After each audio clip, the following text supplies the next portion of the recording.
wow.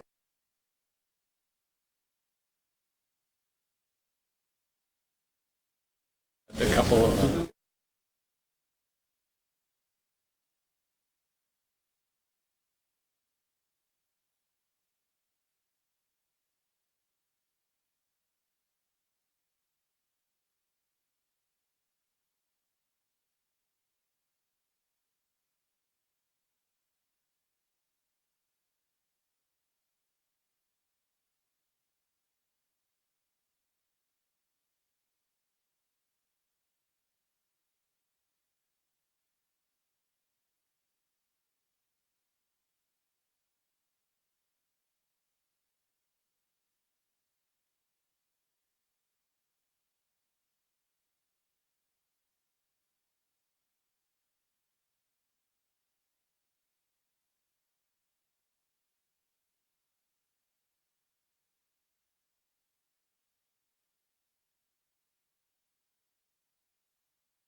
we could have worn them together, trying not to be disappointed.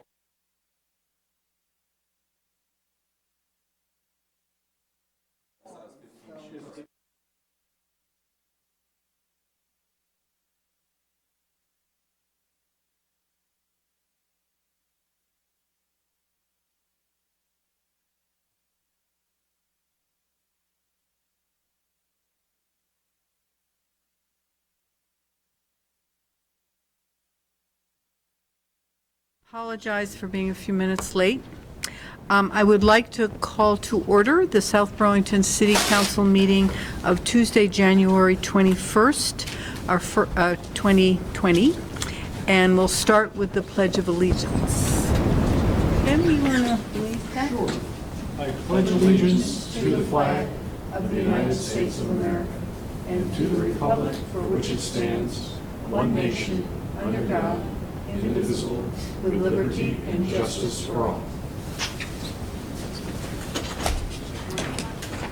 Our second item is instructions on exiting the building in case of an emergency.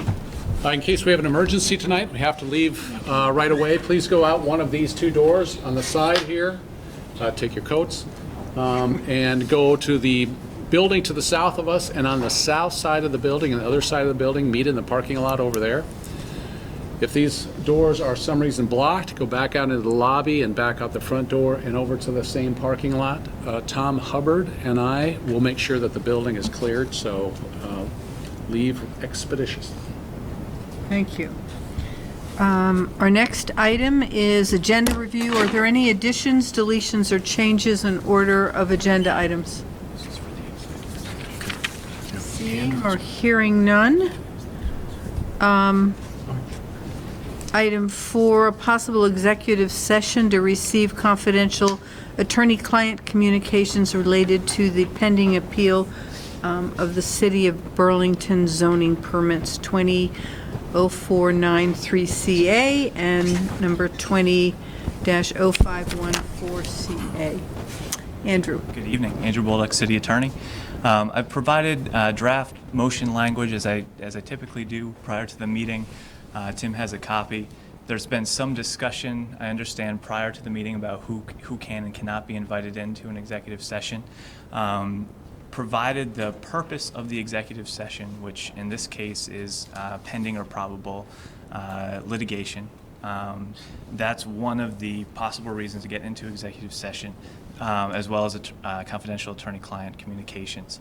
In this situation, the council can entertain whoever, they have pretty broad discretion, who they would like to invite in with them to help inform that legal strategy is what I would call it. So what the council would like to hear in order to form their legal strategy.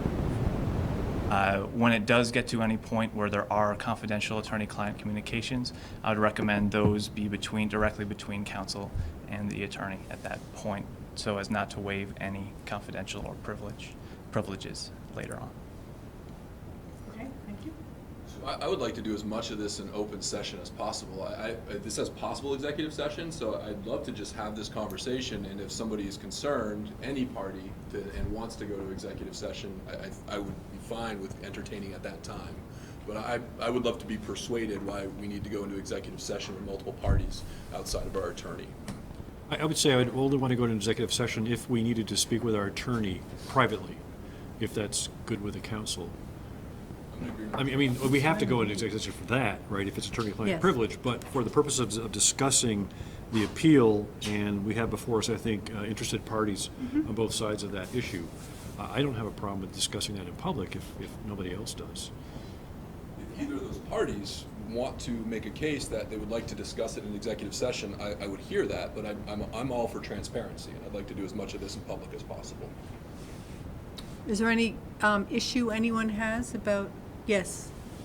I'd just say that we have some information that we would like to share with council that is pertinent to the hearing tomorrow, that we would prefer to hold in confidence.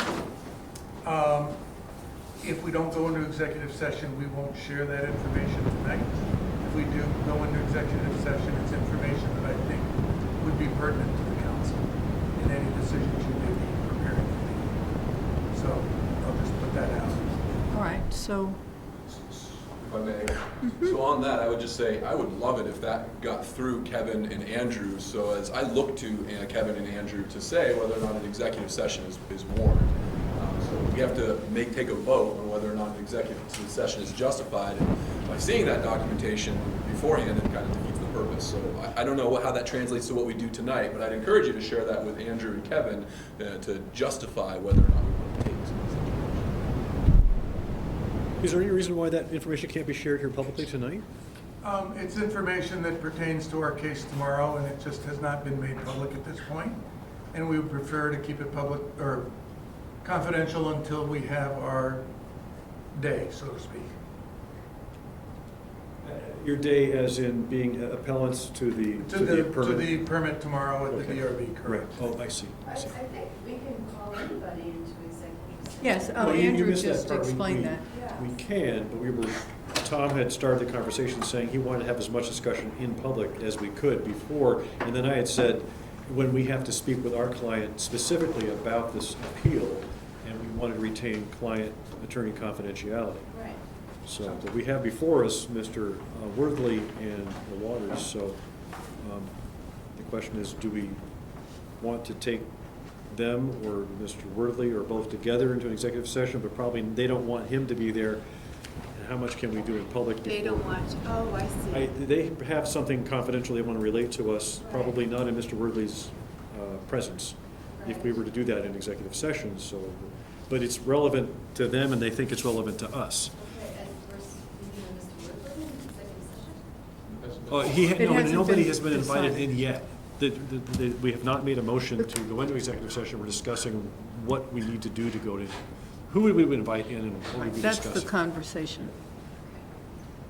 Well, I was in conversation with Helen earlier about inviting the residents in order to discuss their legal strategy, be able to ask questions about it, be able to speak about things quite frankly, since we are also in a legal procedure ourselves as a city, that I think could be prejudicial if we were to do that in open session.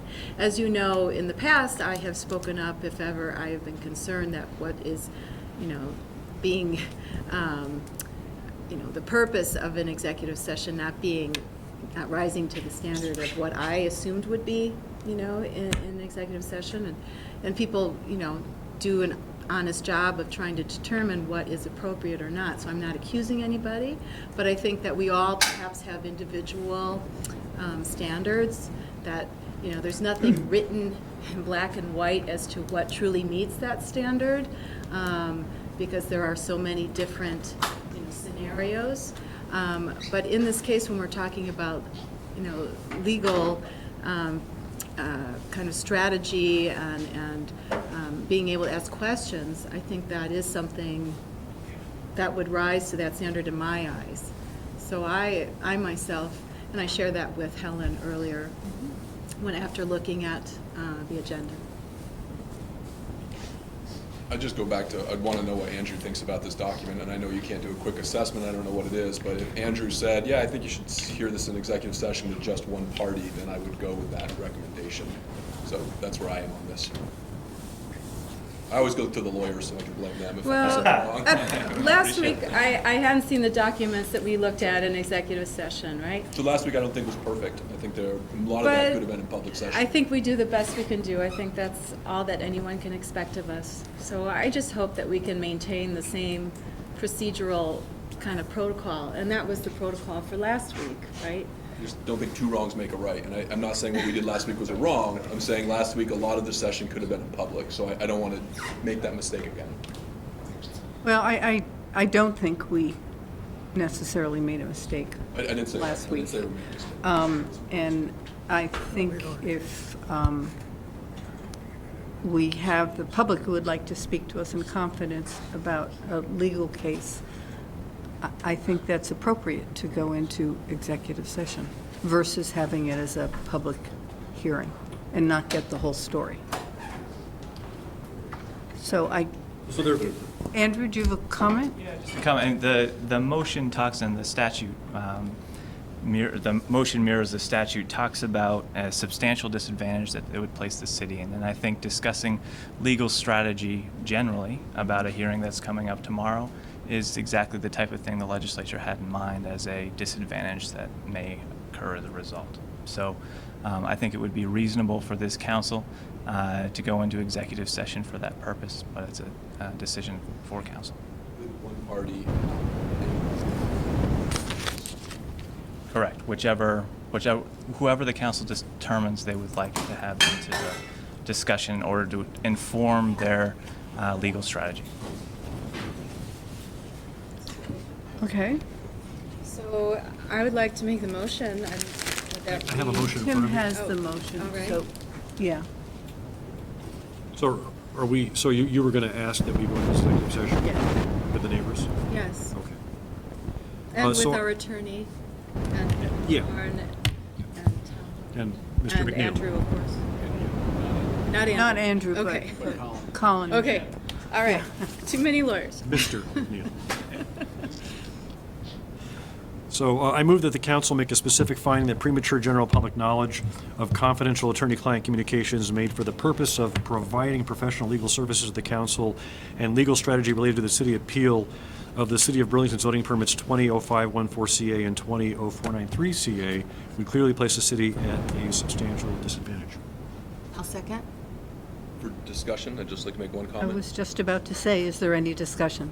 So I just want to say, I'm going to support this. I just want to make clear, I'd love to contain our conversation as much as possible just to what needs to be an executive session, and then to bring the rest back out to public. So I'd love to just put some bookends on it. I'm with you on that. Yes, I think we all agree with that, Tom. Are you ready for that vote? All in favor? Aye. Any opposed? Having so found, I now move the council enter into executive session for the purpose of discussing the matter identified in the previous motion, inviting Sorry about that. in Jason, It's not okay. not okay. Turn it off. All I was looking at was the city council agenda. And it starts talking. inviting in Colin McNeil, Try Kevin this Dorn, again. Tom Hubbard, and Louise and Laura Waters. Lori's. Okay, Louise, thank you. Second? Any discussion? All in favor? Aye. Aye. Okay.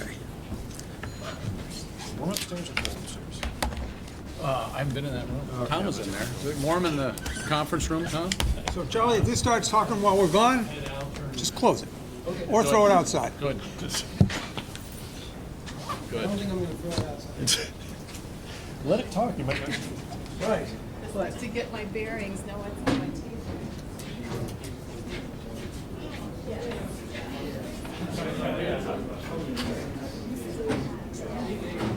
Good, how are you?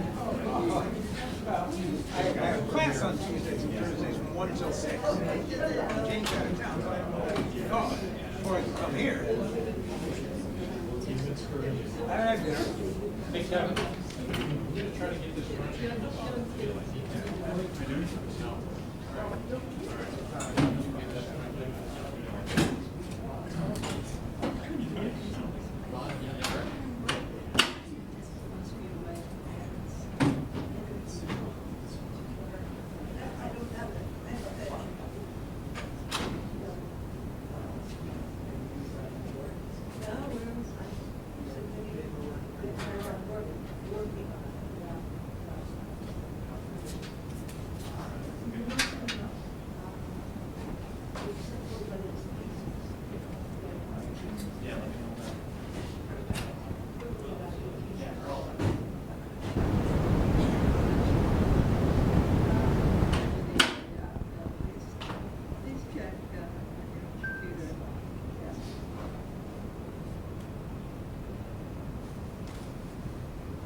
Okay, I would like to call back into order the South Burlington City Council meeting of Tuesday, January 21st, 2020. We are at item 5 on the agenda. And Tim, you have a motion?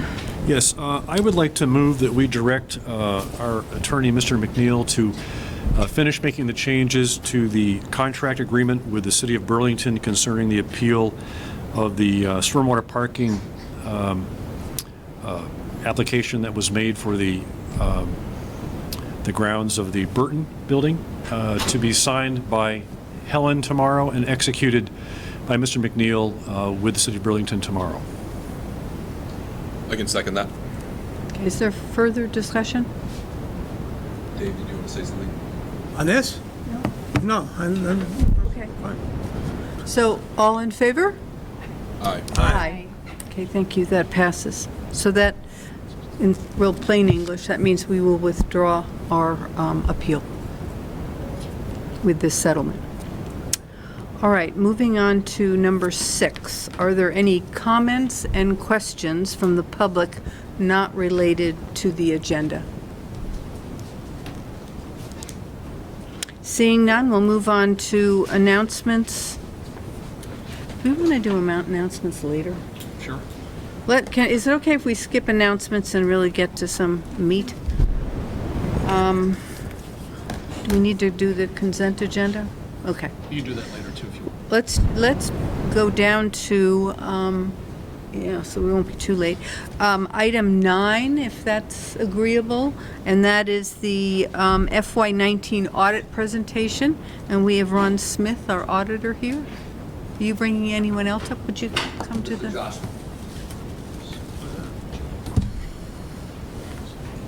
I'm sorry, I didn't catch the name. Mr. Josh Quinn. Josh Quinn. Okay, thank you. Welcome. Good evening. All right. Would you like to hit the highlights? Sure, or- absolutely. So I'm Ron Smith, principal with RHR Smith & Company. So we did our field work and finished up the audit probably sometime back November-ish. You know, we started talking about the financial statements with the with your city management. Josh Quinn was the lead auditor for us, and I'll go back to probably the fallish as we were finishing up the audit. And starting with the conversation to start this one off is that the Ethan Allen Institute had done a study of the health and well-beings of municipal government in the state of Vermont. And one of the things that Tom wanted, you know, is because of the rating of South Burlington, you know, and some of the concern, you know, with your percentage or grade, for lack of a better way to say it, is to share my thoughts and all that. And he shared with me the report and the logic that went behind the report, you know, and I think that that's a good prelude into tonight's conversation about the city's financial health. And what I would say is this: I commend the Ethan Allen Institute, because anybody that draws their awareness to this profession, for sure, you know, has my admiration and great respect, and certainly the thought out as you know, as they did, and the study to bring the public awareness to the financial well-being of government in the state of Vermont, I think is great, you know, and that's all we do, you know, in this world, is live in the world of government, my firm, you know, so it's nice to see somebody put an emphasis on that. Having said that and equating it to South Burlington terms, one of the things, just to hit some of the general topics, you know, of what they did, their logic behind it, and as it applies right here to where we sit. Some things would be some general talking points, and we'd be more than happy to put a presentation together, because what I did for Tom, you know, is to compare it to some of the high scorers, you know, of their study and some of the low scorers, and really how they compared to the city of South Burlington. And one of the highest scorers in their financial condition compared to South Burlington, the study was focused predominantly on the general fund balance of government. And when you compare that general fund balance of government to other governments, South Burlington rated low. And certainly we've been talking about the general fund balance, excuse me, of the city of South Burlington for many years, and the fact that you had 10 days of operating fund balance in your general fund budget, you know, and we wanted to see it up to the industry standards of 30 days, 60 days, 90 days.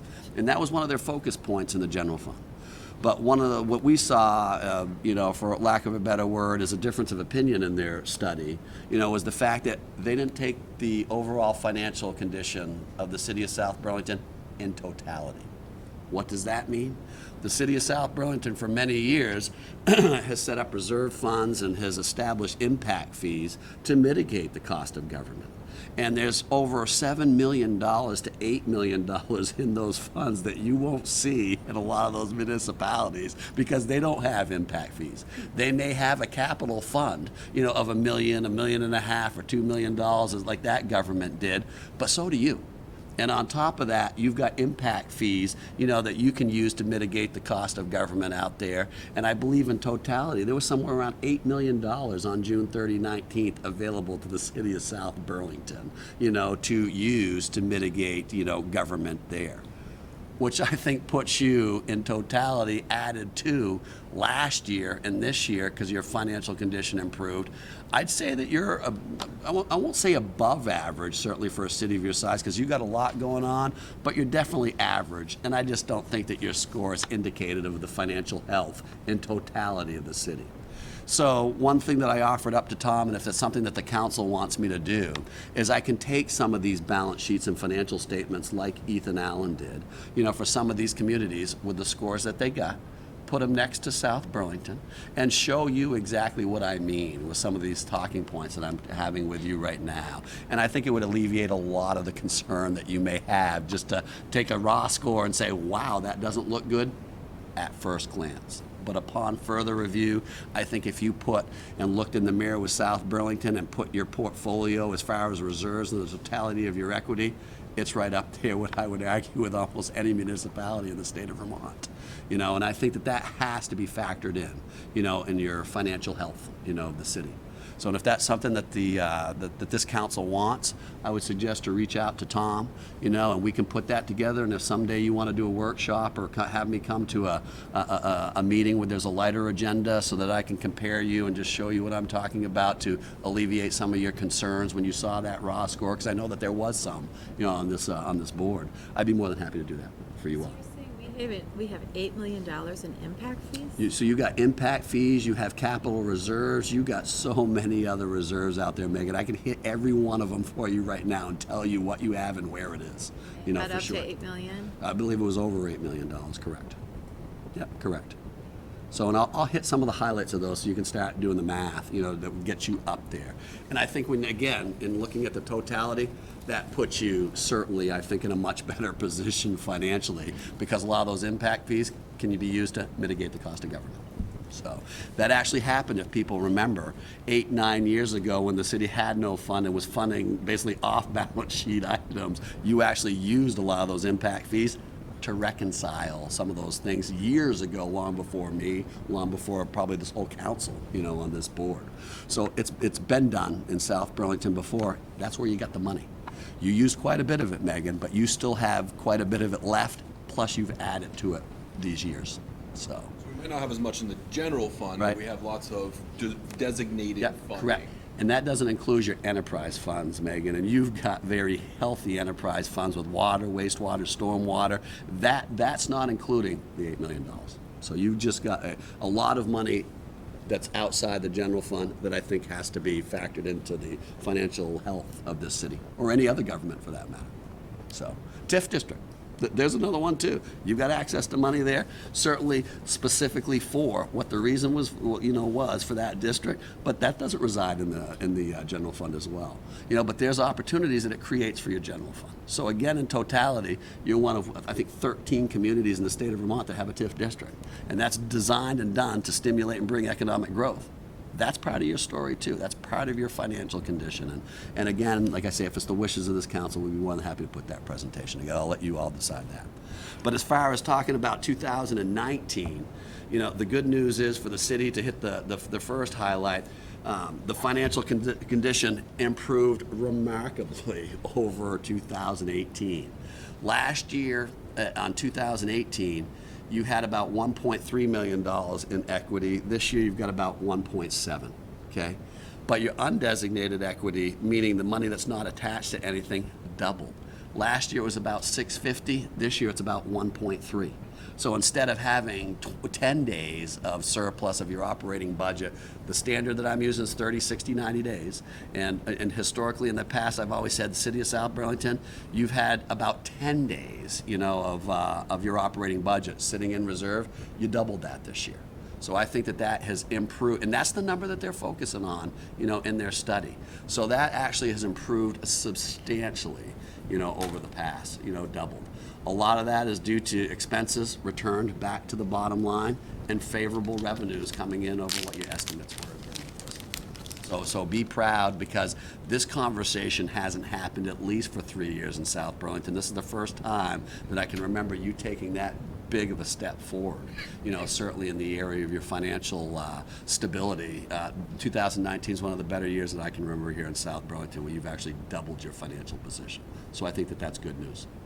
So your TIF fund, because of that, it's kind of skewed, because of your borrowing of the $14 million, in 2019. You got about $15 million of equity in the TIF fund to be specifically used for those projects, for downtown, for that TIF designation. So that's part of your equity portfolio.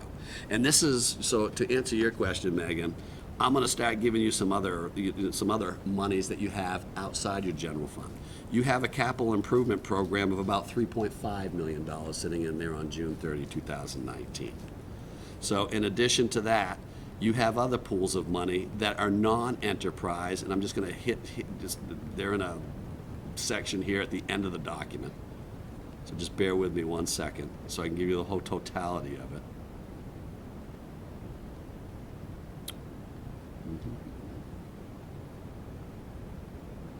Recreation fees, impact, $1.1 million.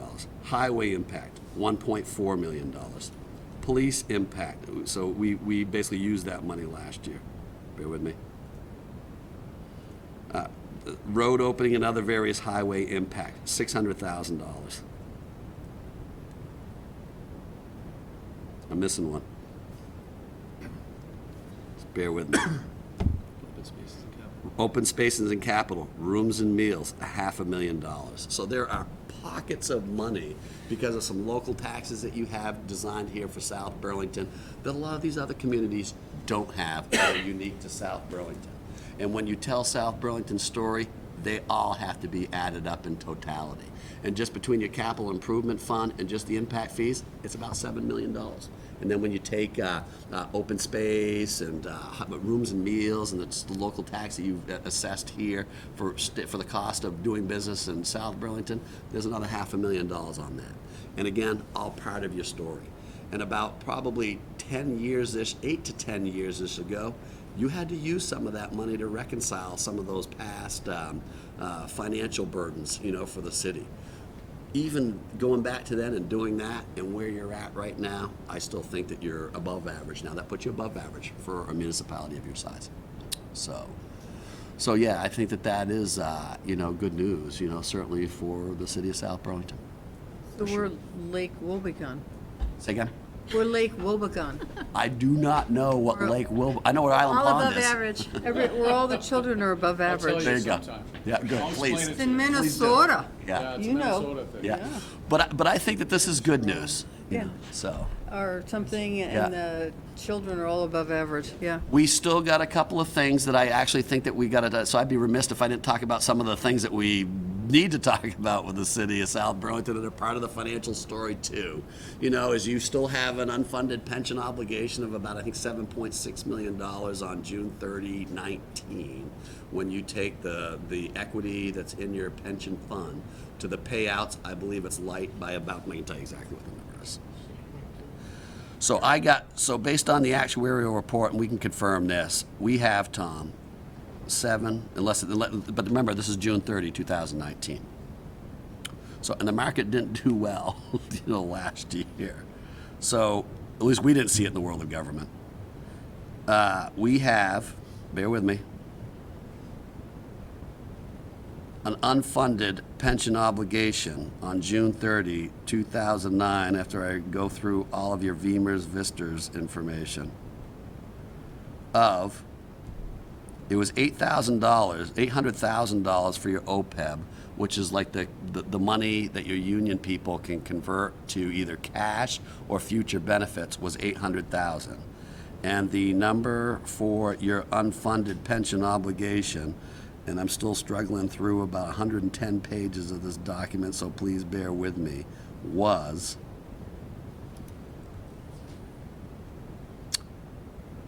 $7.8 million on 6/30/2019, and 818, that my eyes are going, 818 was your other post-employment benefits for the comp time that can be converted to cash or future benefits, by Healthcare, somebody. right? So it's a real number, and a few years ago, somebody said, other than retirement, we want to know what other obligations are. That's an obligation to government, specifically to South Burlington for you. So there's still some, so where would I say that South Burlington compares, with that unfunded pension obligation? I would say probably average compared to other municipalities. So I think that there needs to be a plan. It's obvious to me as an outsider looking in, there's not enough infusion to cash based upon, the performance and based upon the actuarial valuation of the benefits that need to get paid out, for the people that are participating in that plan. So here's what I would probably say at some point in time, as you did, 8 years ago, 6 years ago, when the city went out and took an $8.1 million to infuse some cash, into its pension obligation, I'd say you're probably pretty close to doing that again, is what I would say. So, and I think your actuaries here, certainly we'd be more than happy to talk about that one, but certainly I think it's real. It's been there for the past couple of years. We don't see it going down, we see it going up, and that's certainly one thing that I think that we need to have a plan for lack of a better way to say it. So. I don't remember this conversation last year at all, this number. I thought we were 100% market value and 83% actuarial value on our plan. If I may, and I know Eric's here, and I think you'll hear a little bit more about this from him, but what we've done when we, and if you look at the market value of our pension program, just so you clear, the market value of the assets is 100%. The actuarial value of if everybody was to get paid out in one day, we're about 85%. Yeah, there's not enough money. I believe that's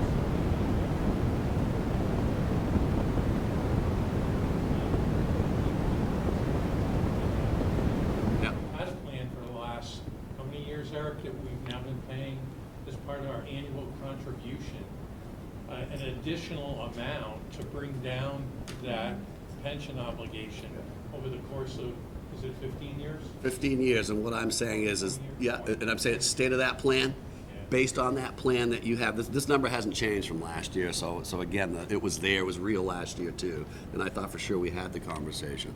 But based on that plan, I think that you've stabilized, where you're at right now. There's just not, you're not infusing enough money into your pension plan to really eat away at that liability. So I think that the best way to do it is to go back and revisit at some point in time. If your plan's not working, you got to put cash in there somehow. Best way to do it, because that liability is not shrinking, it's going up. So you need to have enough assets, enough liquidity in there to go up with it.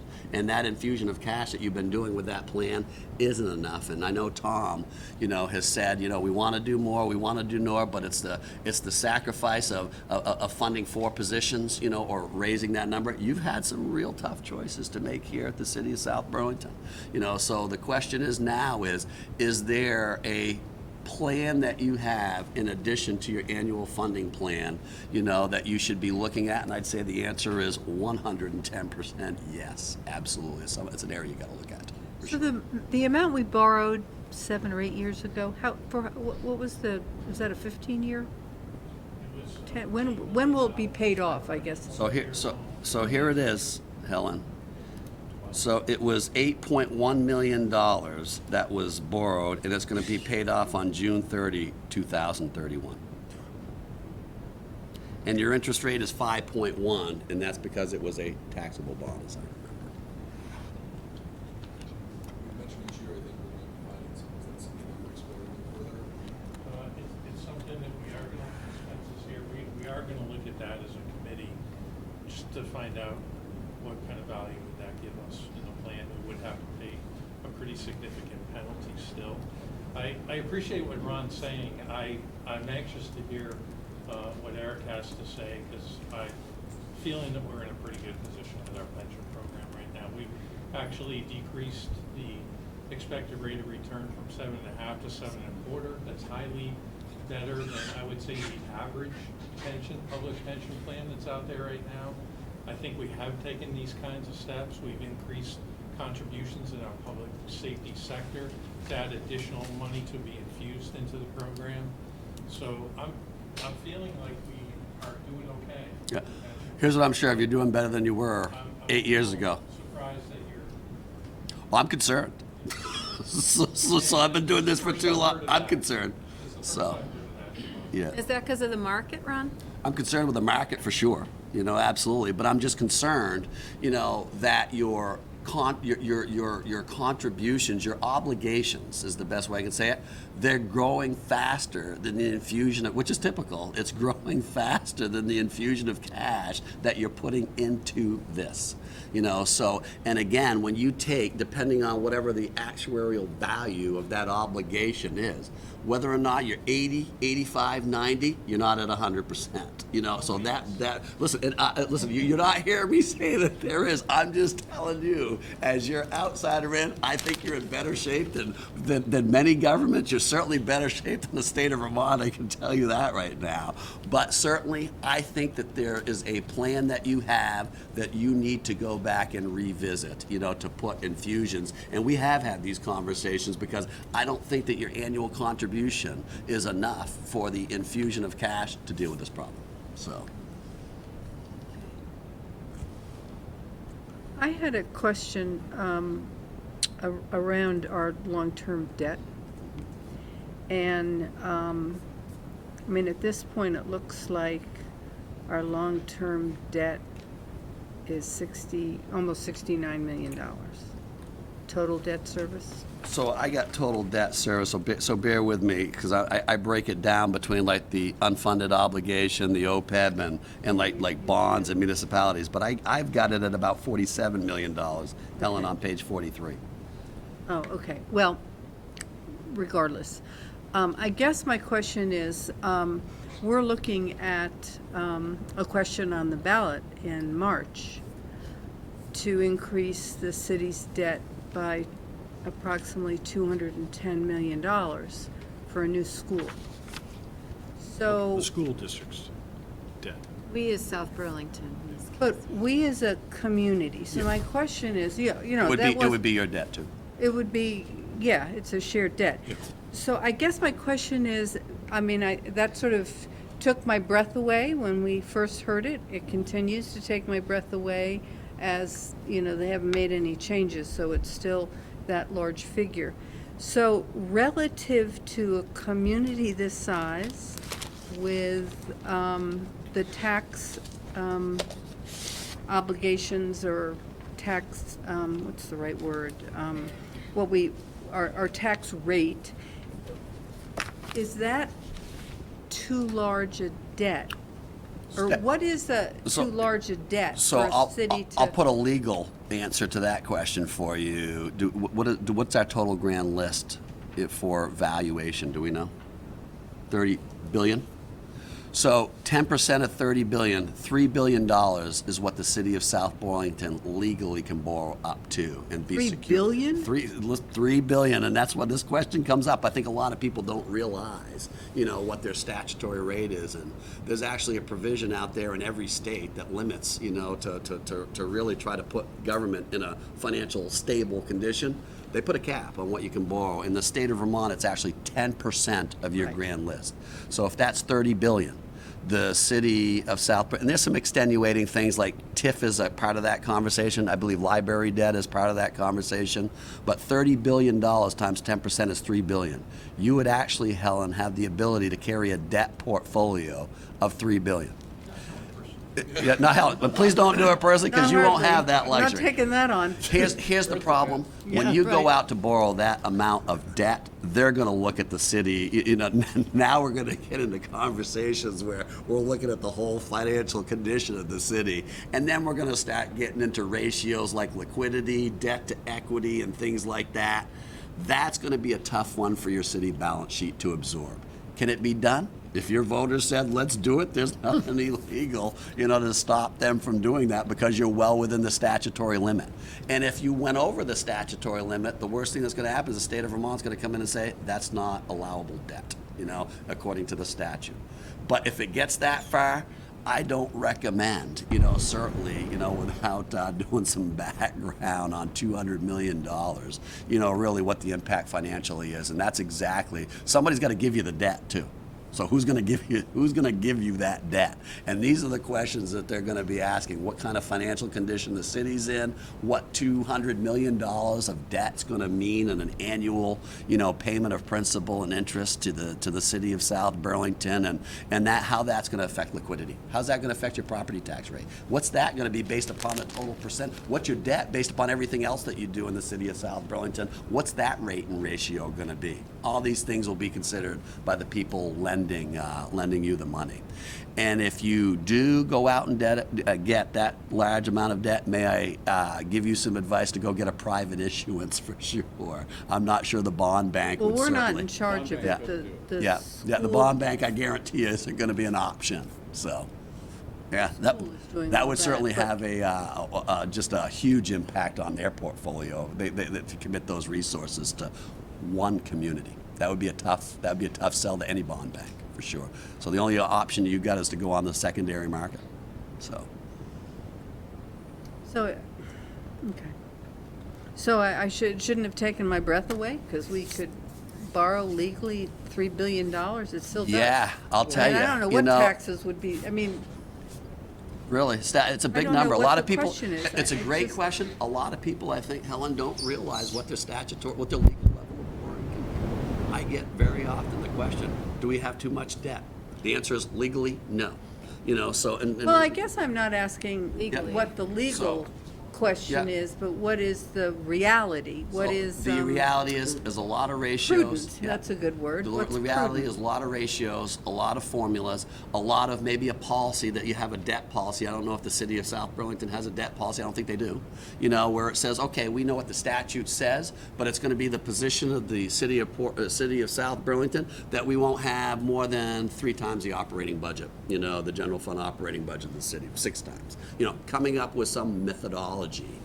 So that you could put in place so that when the question comes up and says, hey, we want $200 million for whatever reason that we want $200 million, city's got a policy, that we strictly adhere to. It's the position of the city, knowing a question like this may come up, for whatever the rationale is, but here's the position of the city, and this is what we're going to, the position we're going to take until formally it's changed down the road.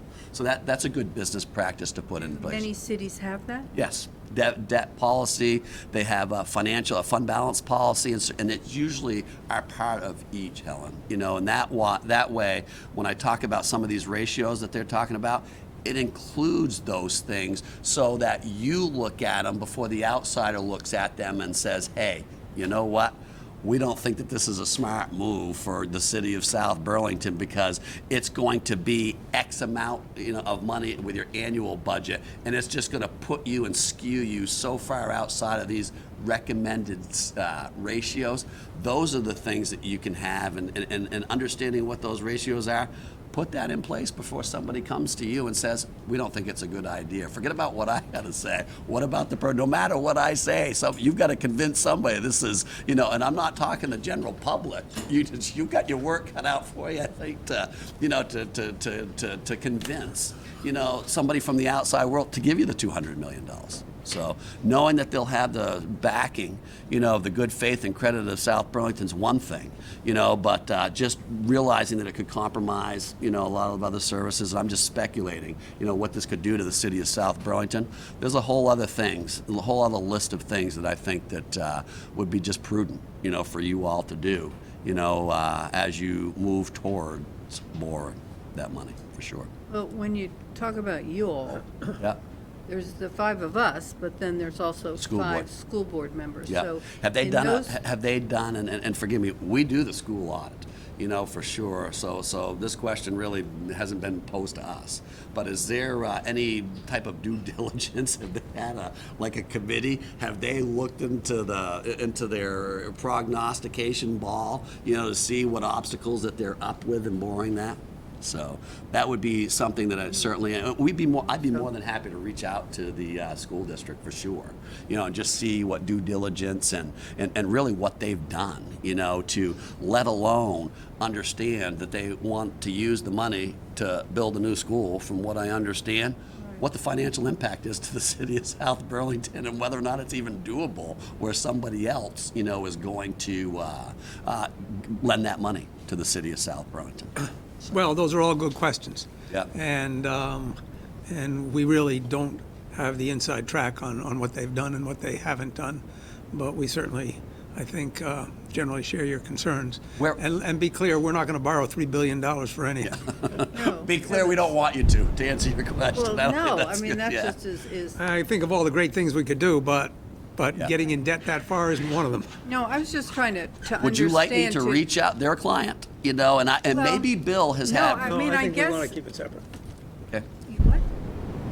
I don't know, well, go ahead, what were you going to say? Well, I guess my point is, if the city were to come up with a policy, which I don't think is such a bad idea, it would have to be a policy that's developed with the school board. Correct. Yeah, and, Yeah. and. But it would be a that's- city policy. It would apply to everything at the city, Yes, including yes. education. For sure, and I totally believe we need to think about, as we go out for bonding or borrowing for different entities or projects in the city, that it needs to be a joint discussion.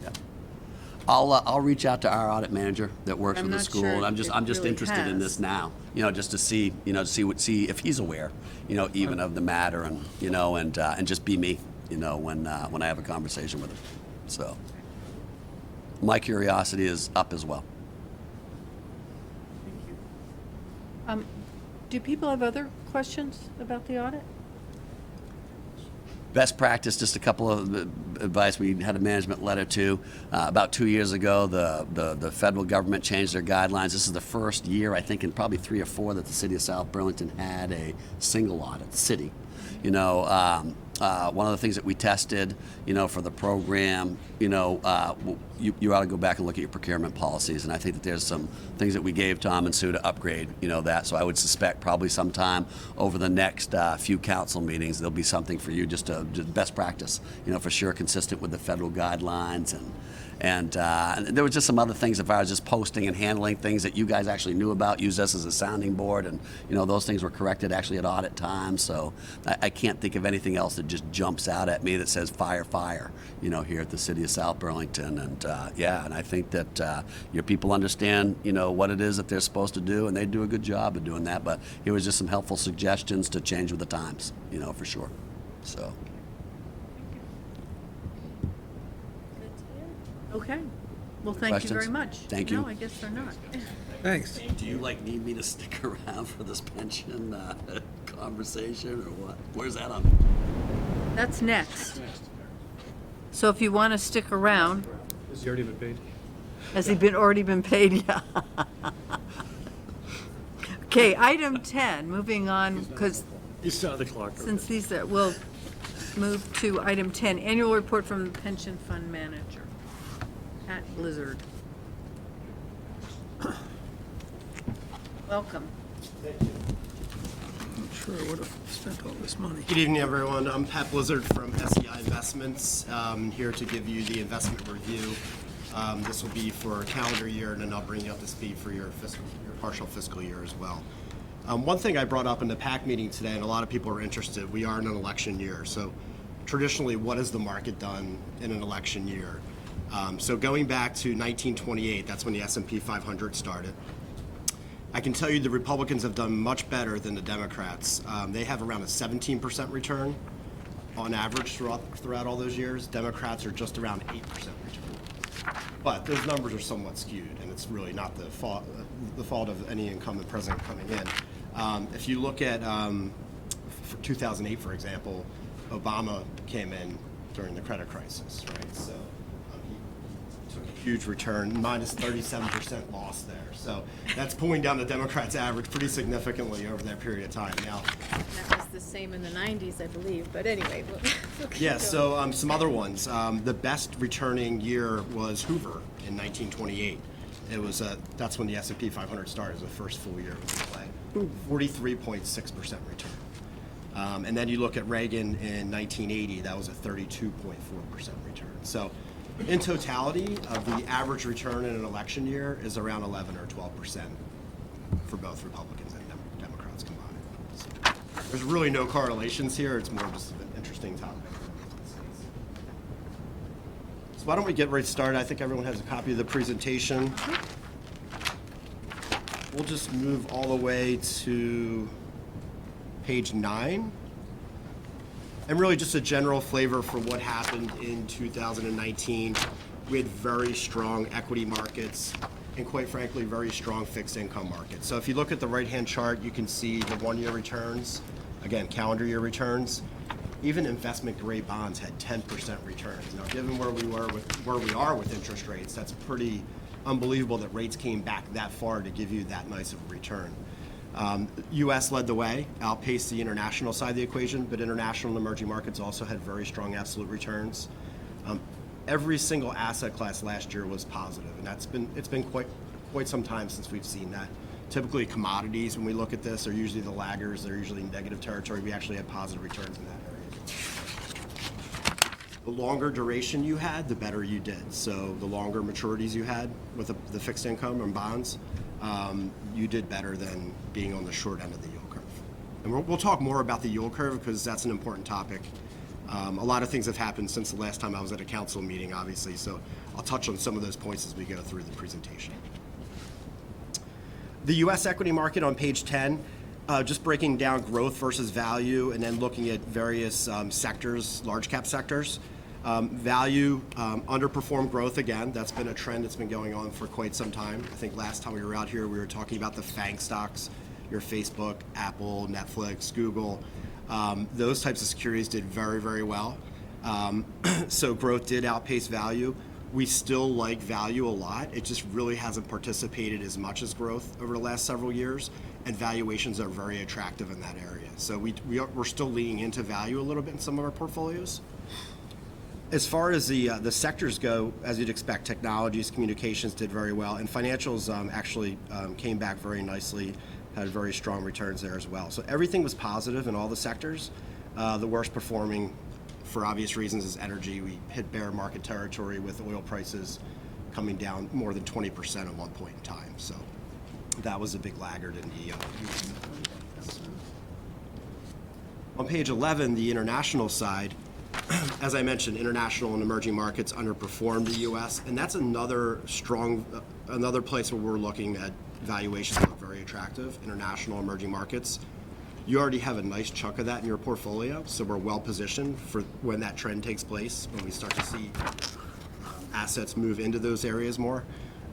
But U.S., again, led the way. There are some areas that did very well, looking at it from a one-year standpoint. Some emerging regions in Europe did very well. And overall, I mean, you still had very good absolute returns, 22.8% return for developed ex-U.S. asset classes out there. Page 12, this is probably fixed income was probably one of the most boring topics for about 10 years because interest rates didn't go anywhere. They're range bound.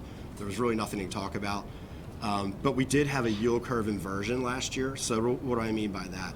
So Kevin, if you had a 3-month CD, Helen, you had a 1-year CD, he's making more interest on his 3-month than you're making on your 1 year. That's what that means. So you could see that inversion 12/31/2018. You could see it started to invert there, and then the real inversion happened in 9/30/19. You could see the short end of the yield curve had higher interest rates than all the way out to the 10-year. Now, that's concerning because 9 times out of 10, when you have a yield curve inversion, there's a recession down the road at some point in time. On average, if I averaged everything out, 17 months on average. We're all expecting that, aren't we? Well, I think, yeah, at some point in time, you're going to see a recession come back into play. I mean, it kind of resets valuations. I look at it as it presents a buying opportunity. You're going to have your ups and downs in the markets, so you're going to have a pullback at some point. But we're in the longest bull market in history. I mean, we've come a long way since the credit crisis. And it's the longest and strongest bull market in history. But the good news is, as of 12/31/2019, the yield curve inversion basically went away.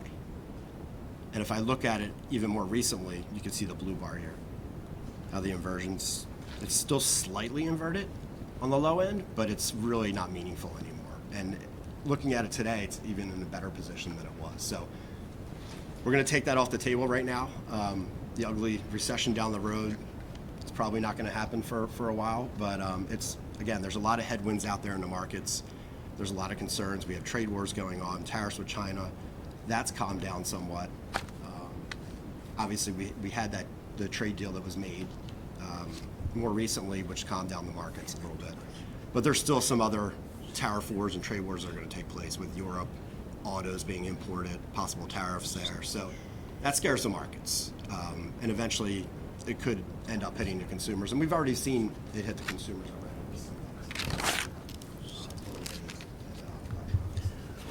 Why doesn't our national debt scare them? Nobody's How really many talked trillion about is that. it now? I can't remember. It's a huge number. I think It it's is $3 trillion. enormous. So that's obviously a concern. I mean, I think it was back in 2011, the markets really were rattled by that. But they seem not to be rattled anymore. They keep going higher and higher. It's nuts. They're infusing money. Isn't the federal, Yes. they're infusing money to They keep are. it up, right? Yeah, they Could you are. explain that in detail a little bit?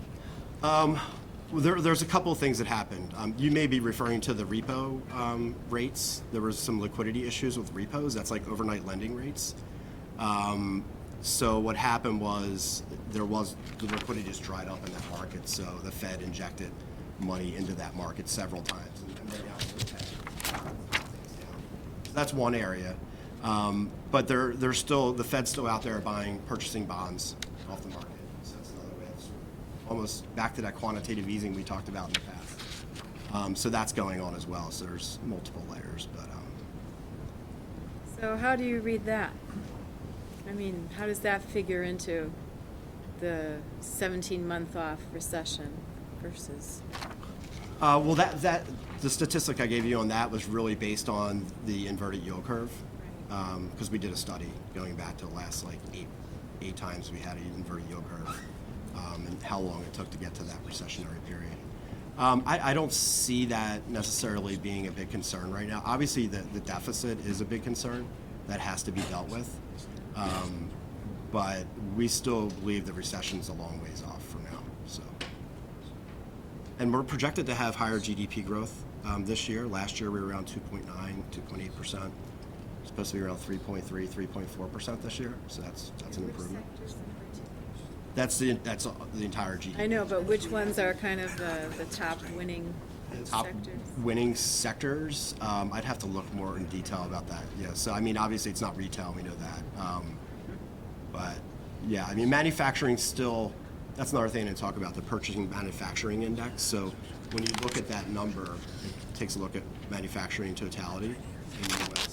When you're above 50, you're in expansionary mode. When you're below 50, you're in contractionary mode. So we did hit below 50. It was probably about 6 months ago we hit it. It was very short term, and we've bounced back up since then. But globally, we're still seeing below 50. When you look at it from a global standpoint. So there's still a lot of areas of concerns out there. But we've come a long ways. A lot of these, especially areas in Europe, have improved from where they were, which is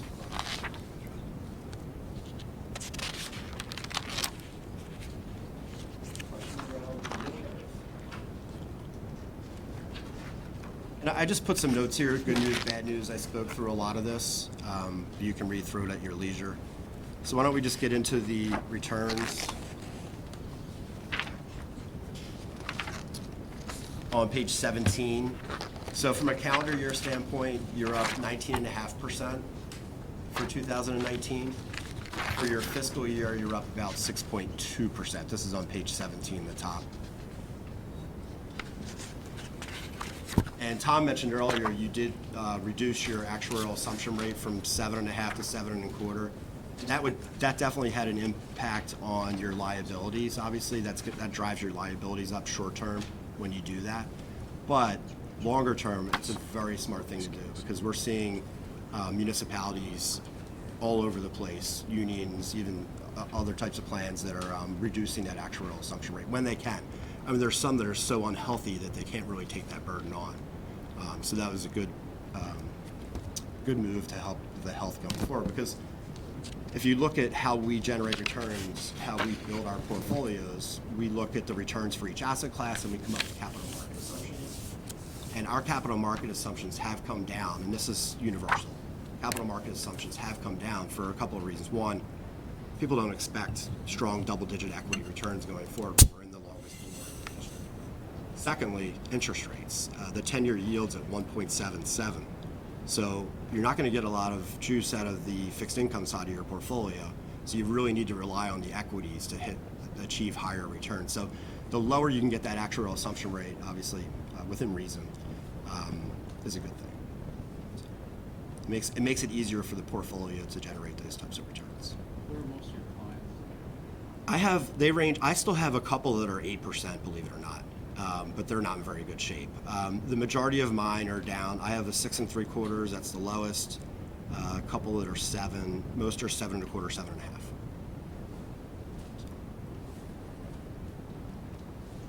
And the inception to date, we're outpacing that number on a gross of fees. We're right in line with it on a net of fees basis. One thing I wanted to say about the net of fees line, I bring this up, I think, every PAC meeting. We're including all the services we do in that fee, which traditionally you won't see investment managers do.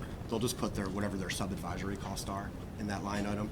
But everything that we do for the plan we come out, we do, we work with your actuaries on some projects, we do asset allocation studies, we bring specialists out to talk about different asset classes, policy statements. So all those services, your benefit payments, they're all in that number together. So it makes it a bigger number to outpace over a period of time.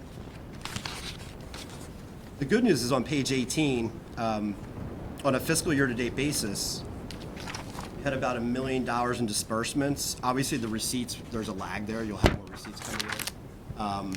But when you add up the 4 components of the return in your portfolio, which are unrealized gains, realized gains, income, and dividends, very strong returns, right? We're up 6%. So that's outpacing the flows going out, even without having the receipts coming in so far. So. And as you mentioned earlier, fiscal year 2019 was not a good one, and most of that happened in December. We hit bear markets December 18, pretty much several areas, specifically technology. They were down 20% plus just in December. So we had a much better December this time around. Are there any questions? That's all I had. Well, I do have a question, and just, I can't think of his first name, but Fink, the guy who's in charge of BlackRock. Is it BlackRock? I think so, yeah. Yeah, and he made some, speeches and really talked about how he was taking his 7 trillion, that they're 17 trillion, the largest. Asset manager. Yeah, and really going to try to look at more investments in companies that could be sustainable and were thinking about the environment and climate change. And I'm just curious what your take on that conversation or. We do have that in your portfolio today with some of our managers. So when you look at some of the fund lined up here, we have about 6 or 7 managers in each of those funds. We do think that is definitely an area for growth going forward. Obviously, it's good for the environment as well. But yeah, we do have managers that are specifically going out and buying companies. And that is sort of reflected within our portfolio? Yes. Just because when they buy for everyone? Right. Is that how it works? Right. So, Yeah, your money's invested with all of our other clients. So we have $2 billion clients, market value of assets. You're invested in the same managers as them. So you're not getting the C line up here. You're getting the A line up here.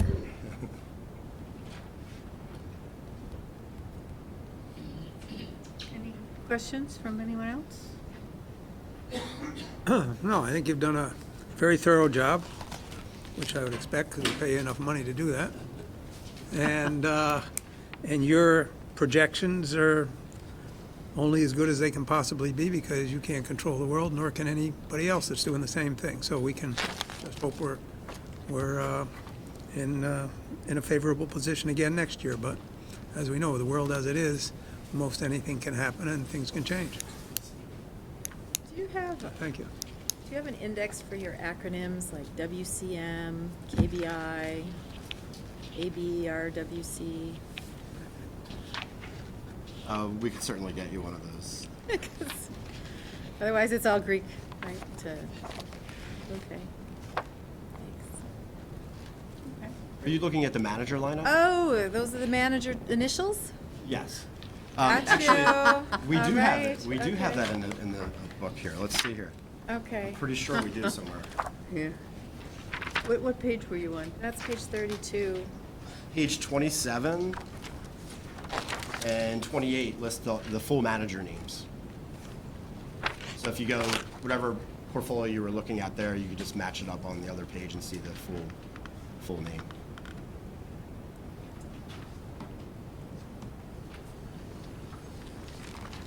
I'm still not figuring it out. So what's WCM? Which portfolio are you looking at? I'm looking at page 32.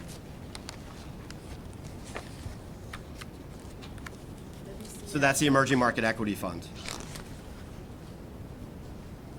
That's the That's the name. fund name, right? That's the name of the manager, WCM. Okay, so all right, thank you.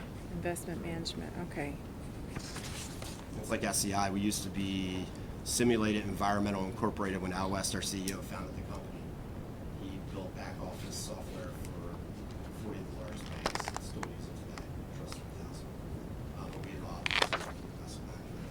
So SCI is the same. Okay.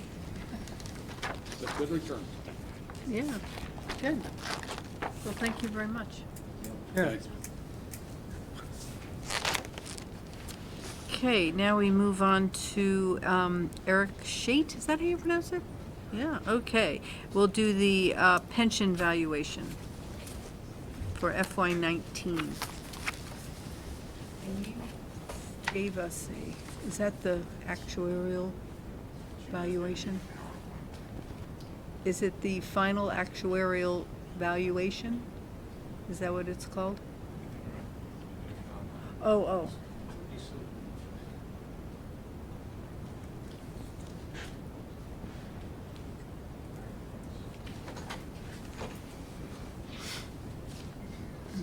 So the pension valuation was about 37 million, which is the market value, and you're going to speak to the actuarial value, which is that 86%, which is where the auditor was speaking to about the 6.2 million or up to $8 million difference. Yeah, we're going to talk about the two different funding methods and what the difference between them is, and then Tells why. 86% actuarial value is not a bad thing, and we're not in bad shape. And So you're not in bad shape compared to everyone else. Oh, great. Oh, we are above average, all of us. All relative. I Yeah. was going to say, because you've recently closed the plan to new employees, then it may be time to start thinking about a new strategy for the future, because there's no one going into the plan and it has a set end date, that we may want to accelerate that.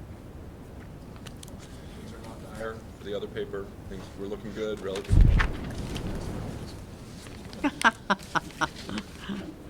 Good translation. Okay, there. So my name's Eric Shate. I'm from the Newport Group, and I'm the actuary on the pension plan, and we do the liability side compared to the assets, and we help you develop your contribution each year. We reconcile why things change, and then we just go over assumptions each year as well. So we're going to just walk through the valuation, and if you could go to page 4, Tom. When we're doing this, I'm gonna mention two different forms of liability. One is called the present value of accrued benefits, which I might also refer to as unit credit. And what that is if you walked away today, ended your plan, didn't give anyone any future benefits, and just paid them all lump sum, that would be your liability. The entry age normal takes into account that you're probably not going to do that, so people are going to earn future compensation increases, and we work that into the current liability so you can evenly fund it over time. And we'll see a chart on a couple slides, but I also want to say the entry age normal method is mandated for GASB reporting on your financial statements. So this came around, I think 5 or 6 years ago, and we worked into the funding method for the plan as well as the financial statement. So you'll see both methods, both numbers throughout this PowerPoint. Go to, I just kind of talked through some of that. So this is the chart. The top line is the entry age normal liability, and you can see how it starts higher, but over time it increases slower, whereas the unit credit kind of starts lower, but works its way up over time. And the key point is at the end of the day, your liability is the same in the plan, and your liability is going to be whatever you pay out of the plan. What we're doing now is working towards funding what you're going to need to pay in the future. And so these are just two different ways of looking at it. Right now, that's the approximate spread where we are, but because the plan's closed to new participants, the next 10 years or so, you're going to be working towards the upper edge of this graph. If I talk about liability, it's items that have been, the liability for plan benefits that have been earned through 7/1/2019 and nothing in the future. And then the normal cost is what we expect to be earned in the coming year for benefits.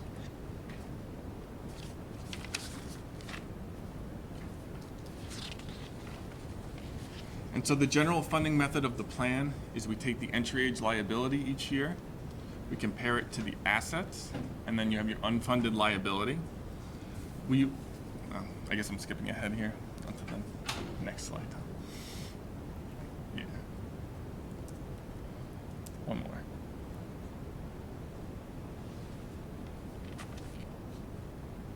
One more. Oh, back one. So we'll take the unfunded liability and pay down a payment towards it over a 20-year period. Then we'll also pay the benefits we expect to be earned in the coming year and interest on from the valuation date to when they're paid. So what we're doing is we're putting in a payment for the benefits earned now, and we're paying down unfunded liabilities from the past. And so the policy has been to do that over a 20-year period. When the plan's open, that makes sense. You may want this may be the time to start considering lowering that period because the end date of the plan's more definitive now because there's no new employees going into it. It's going to slowly work its way down over time where you want to be towards 100% fund. Does everybody understand that in the recent contract? Tom, you want to talk about the recent contract and the move to VEMR's? Employees now, including all our public safety employees, are going into one of the VEMR's plans.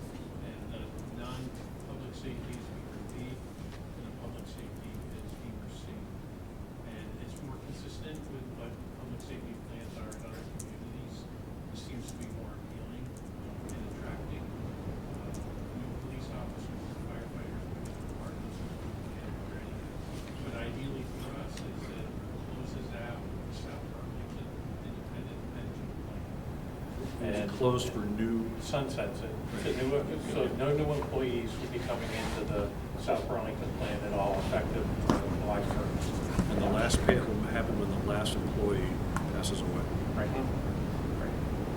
That's on that Collectively fund. on the hook with other municipalities that are in this too. They're just going to tell us how much we owe every year, but at least we're not solely on the hook for whatever the pensions are. So it's beneficial to. So, but we're still paying into both pension plans. That's correct. And so are the employees. This one, ours, we're effectively winding down over the next 30 to 40 years. And that's what we want to do.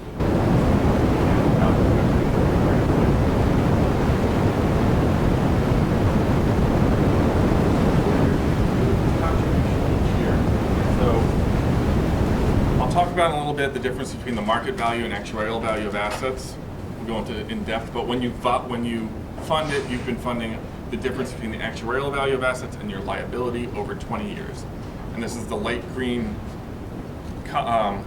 little box on the slide. So the recommended contribution for 7/1/2019 is about 1.3 million, and that's down a little bit from 1.38 million the prior year. But you can also see what the payment would be if you had a 10-year period as opposed to a 20-year period. It would go up to about 1.6 million, so about $300,000. So are you saying that as time goes on, we might?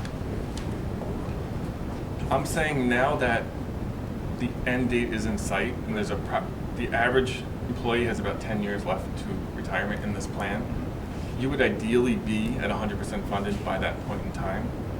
So it would be a good idea to start thinking about increasing the funding to get there. I mean, you don't have to be there at that time because this plan is slowly around, you put money in, but it would be ideal if you're at 100% at that point in time, and then you wouldn't really have to put much in from year to year.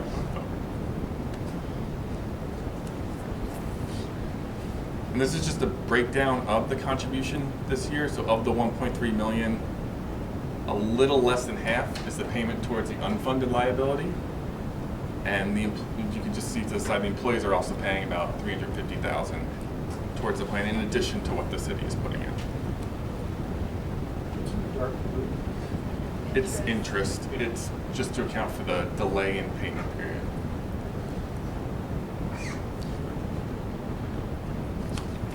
So then we talked about the two liability methods before. If you're using the smooth actuarial value of assets, you're about 101% funded, and that's only benefits earned to date, and we're not looking at the future. But then if you're looking at the entry age normal, where that's the GASB liability, that's accounting for the fact that people are going to have compensation increases in the future that drive up liabilities towards the end, you're about 85% funded. And this is on the smooth market value, which we'll see the difference between the two in a second. And on the next slide, we have the market value, which they're still pretty similar. The goal of the smooth value is just so that year to year, any large fluctuations in the market don't change your contribution too much.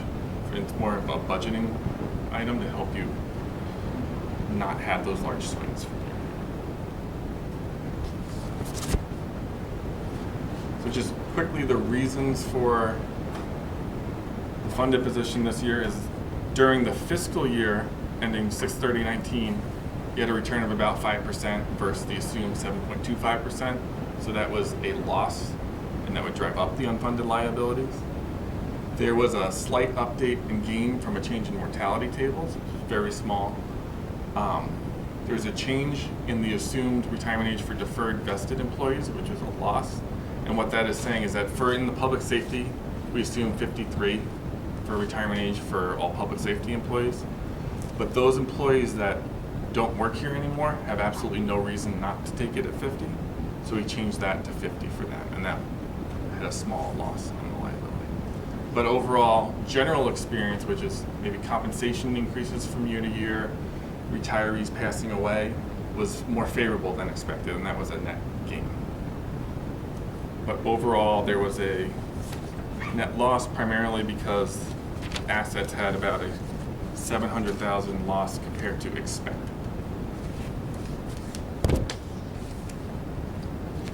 And then here's just a chart of the two methods over time.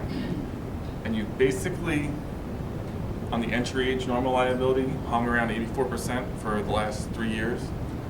And on the present value of accrued benefits, around 100% for the last 4 years. And that's including from, I believe it's Mark 3 there, where you decreased your discount rate from 7.5 to 7.25. So you're able to kind of absorb that year without having a loss in your funded position, which is what you would usually see at that time.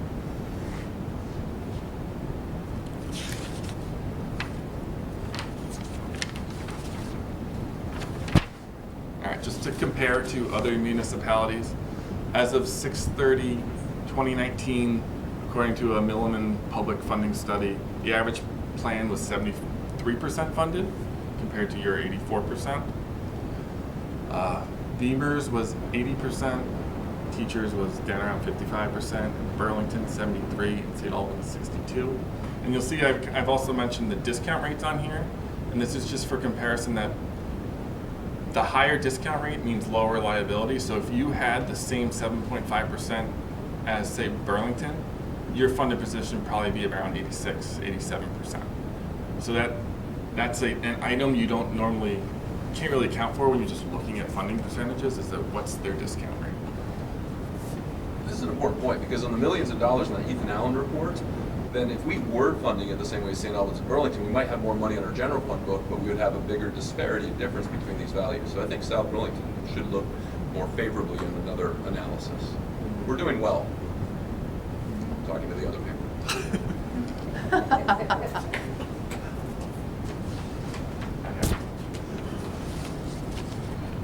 I'm going to go over assumptions for the evaluation report. I'm going to try and go over it pretty quickly because there's been not many major changes from prior years. The biggest ones are the discount rate, the salary growth, and the assumed retirement age. And we'll get into those in the next couple slides. So mortality is, the plan pays life annuities to participants. We have to make an assumption for when they're going to stop getting those payments. And we use a generalized mortality table. It's the most up-to-date available table as of 7/1/19. There are some tables that came out more recently that are public sector geared, and we may look at going towards those in the future. They're still pretty recent, and not a lot of people have adopted them. And specifically, Beamers hasn't adopted them yet, and because you share a similar employee makeup to Beamers in general, we like to, and they have a much larger group, we like to use the same mortality assumption they do, because half your employees are in Beamers, and Beamers is just a whole state of Vermont. So we haven't changed it yet. We may change it if they change it in the future. We have an assumption for someone's an active employee right now. Are they going to be here through retirement, or are they just going to leave and go work somewhere else? And that's graded by age, so the older you are, the less likely you are to do that. Long-term rate of return is 7.25%. That's what we assume you're going to get on your asset return each year. We assume public safety employees retire at the age of 53, non-public safety employees at the age of 65. Public safety employees have a 5% compensation increase, and non-public safety 4%. And none of these have changed, and we review them each year to see if there's anything necessary. And none of them have been wildly off where they would need to look at changing.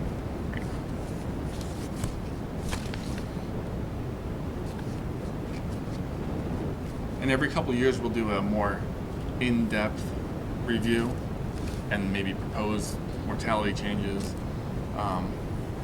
It's been a while since we last did one, but it'll probably be another year or two before we need to do that in-depth look, just looking at the year-to-year experience changes that we've had over the last couple of years.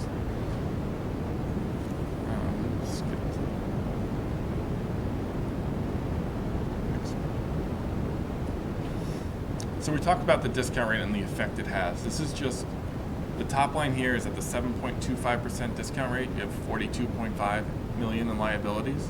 Well, what if your discount rate was 8.25%? That would decrease the liabilities on your book by about 4.5 million. Or on the flip side, if you had a 6.25 rate, it would increase your liabilities by another 4.5 million. It's just to show you the effect that discount rate can have on the current liability you're showing on your books. But that's all just accounting, financial assumptions. Your actual liabilities would be whatever you pay out of the plan. So we could change the discount rate and you'd show a different number in your books, but it's not going to change the benefits you're actually paying to employees, just how you're accounting for them.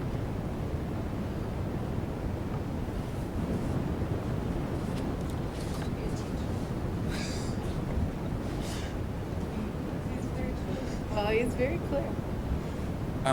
I did mention the smooth asset method earlier. So each year we have the market value of assets, but then when we do the funding, we have this actuarial smooth value where we take the difference between what we expected the return to be and what the actual return is.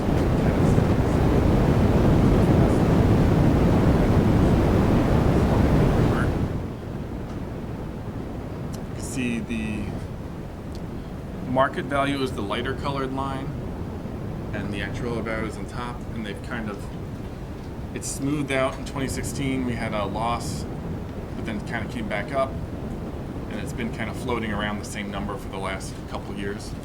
But if there ever was a year where we had, say, a 10% loss, it would smooth out the assets that go into the calculation so that your recommended contribution doesn't spike up by $1 million for that year. But similarly, if you have the opposite way, it'll keep your contribution a little higher instead of lowering it for that year.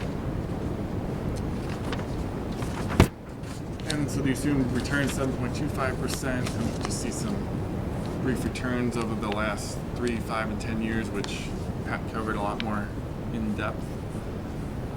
Just to show you that you have been pretty much meeting the 7.25% on a long-term outlook. And this is just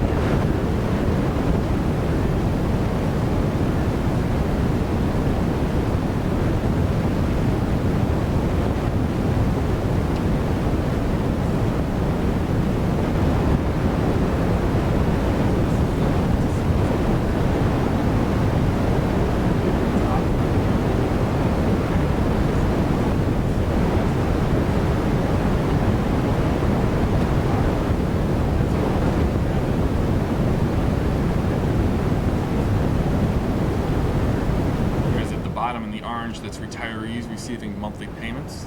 That's going to start going up as more employees retire.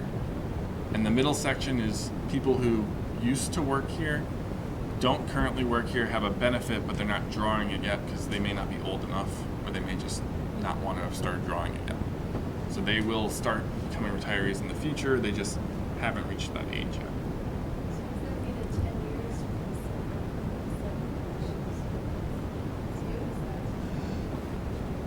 So let's say in 10 years there's no more active employees, you're still going to have pension liability and a pension fund, and so you're still gonna need to look at it each year to see if you need to put more money in. But that normal cost, there wouldn't be any more benefits accruing. We'd just be making sure you had the proper amount of money in there each year. Then you may get to a point where you say, we want to be completely done with this, and you buy an annuity to keep making those payments and push it off. But that's a long way.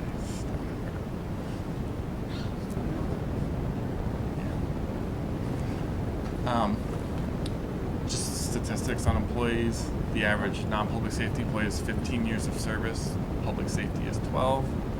And then we expect, the active participants on average until they assume retirement age of about 8.5 years expected for non-public safety and 9.8 for public safety. And that's kind of where I'm getting this 10-year number from. The average age, same similarity, kind of 55 for non-public safety. Their retirement age is 65. Public safety is 39. Their retirement age is 50. And then the retirees is just the average age of the retirees generally goes up a little bit each year.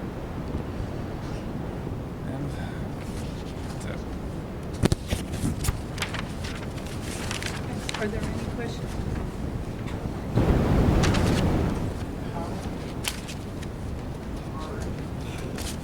Would it be to get the state to take over our pension plan entirely, just merge it with theirs?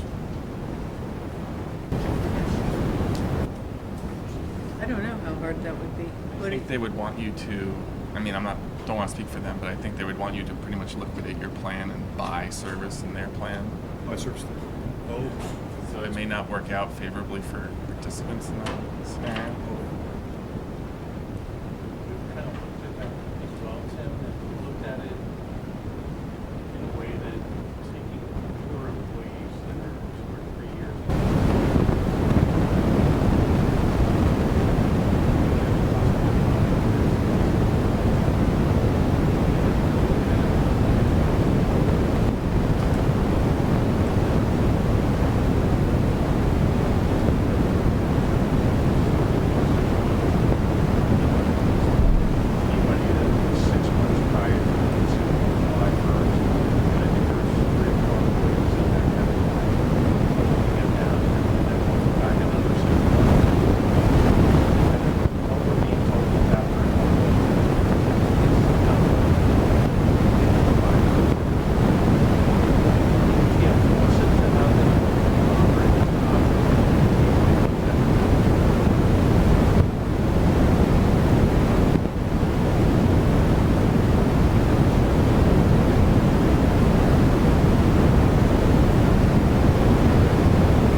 so moving on to item 12. This is Alana. Or the TIF annual report. Good evening. For the record, Ilana Blanchard, Community Development Director. So I'm here tonight to give you information about the annual report, and you have a copy of the annual report in your agenda package that we provide to the Vermont Economic Progress Council on an annual basis.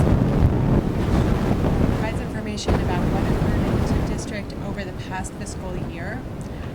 And that's a bit confusing because what happened on a financial, it's a snapshot between July 1st,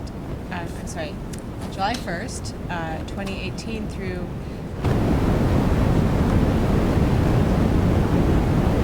all of the increment that is collected is the increment from the is based on the grand list for April 1, 2018. So what's happening this year what we're collecting is sort of based on past information from the prior year, but then what the activity that we're reporting on is relevant to FY 2019. So probably the key things that the state legislature would like to make sure that you know is how the grand list grew. So from 2012 to April 1, 2018. So we went from 35.385 million to 40.581 million dollars. So in the overall grand list value in the TIF district. So that resulted in an increase of total TIF revenue of $84,928, and so that is increment that was set aside into a separate fund to service TIF district debt. Over that time, over that year, a big change occurred.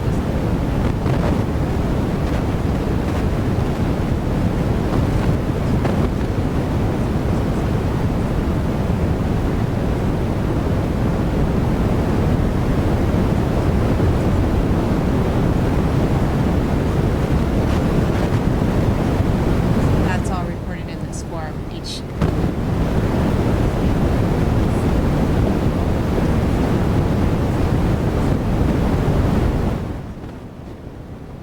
Why did we do that? As an answer not across the state.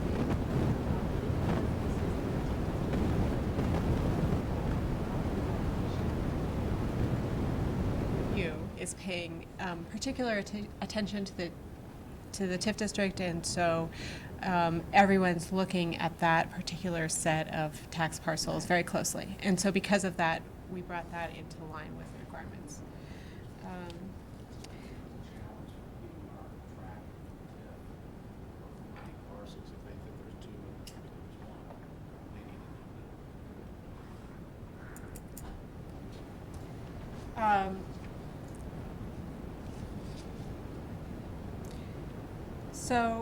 So within the report, we provide information. We've already officially notified the BEPC, but we also track it within the report so that people know, okay, we had a vote in this year, and we provided the information to BEPC. There was a typo. The vote was in 2018, not in 2019, and BEPC or the staff saw that and said, we haven't received anything this year. So I said, oh, that's because it was in 2018. So we also let them know what interest we have paid on TIF district debt. And so we paid $162,000 in TIF interest debt. That is an interest payment on the $5 million that was taken out for Market Street and the City Center Park. We also incurred debt that is related to the TIF district but is not going to be serviced with TIF district debt. That's $14 million that was taken out of the $20.4 million authorization. That was the vote in 2018. So we told BEPC we took this money out, but we aren't intending at this moment to service it with TIF district. for the community center. So, so that is in the report, but not reported as TIF district debt. Just because the way it's worded, I want clarity, and I emailed you Yeah. this in advance. So the way it's worded, it could be interpreted that we're not going to finance any of the community centers TIF, but that's not the case. We're Right. just going to finance more of that at $5 million a couple years down the road, but we're still planning a 24% of the community center TIF revenues, just not. Correct. We also let them know where we are with improvements.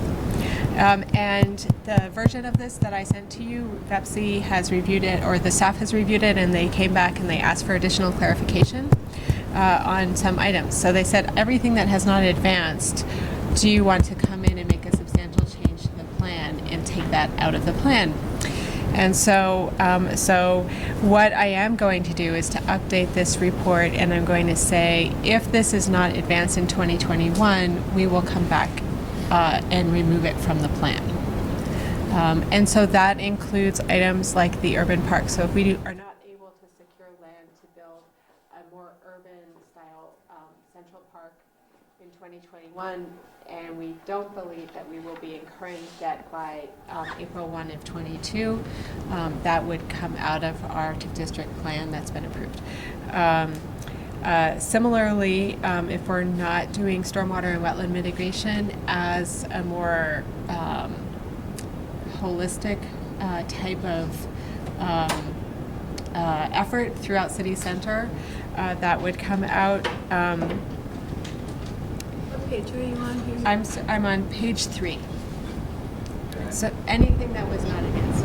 So on this point, are you saying that if we don't start these projects by 2021, 2020, have the full intention of committing to them, that they will no longer be TIF eligible after that time? Yes, if any project that has, on which the debt has not been incurred, so we don't have to build it, but we do have to incur the debt by before April 1, 22. 22. Yes. So we would, so if by 21 we have not, by the end of 21, we haven't really advanced a project, it's unlikely we would be able to have the time to have the vote and incur the debt required to build the project. Same with the bridge over I-89.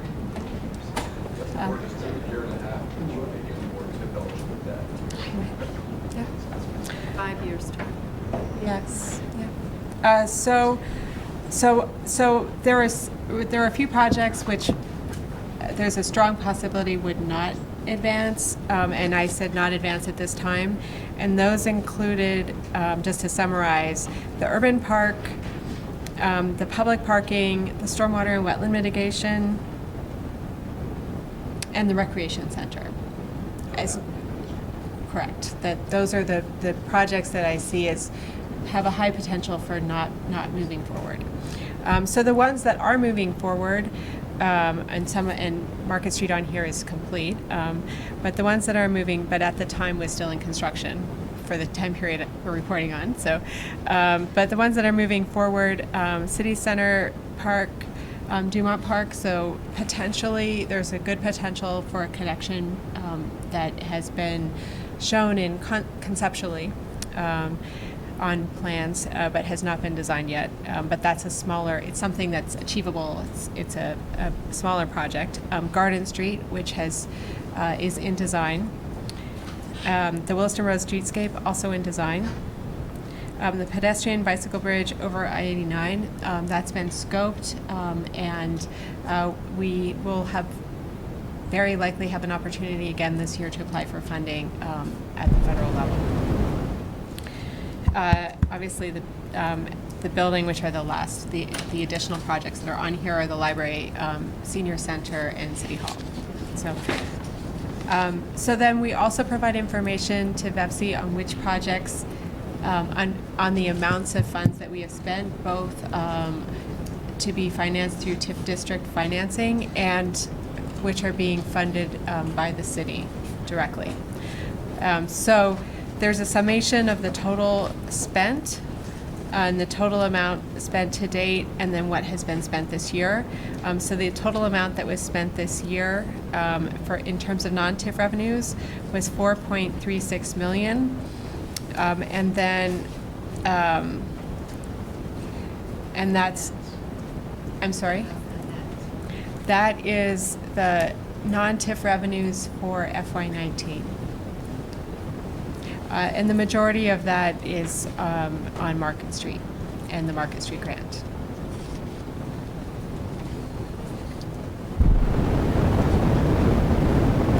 I only heard 4 projects really still feasible within our TIF window. City Center, Dumont, Garden Street, Williston Road. Those, correct me if I'm wrong, those are all 100% TIF financeable? Garden Street is 100%. The park is 95%. And because that's a part of a larger project, it may not require 5% still. Like that is not, but the bridge, but we could have grants. 30%, and we would seek a grant.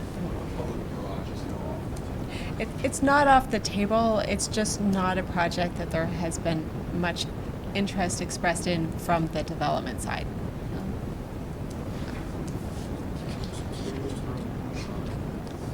Bike paths is 100%.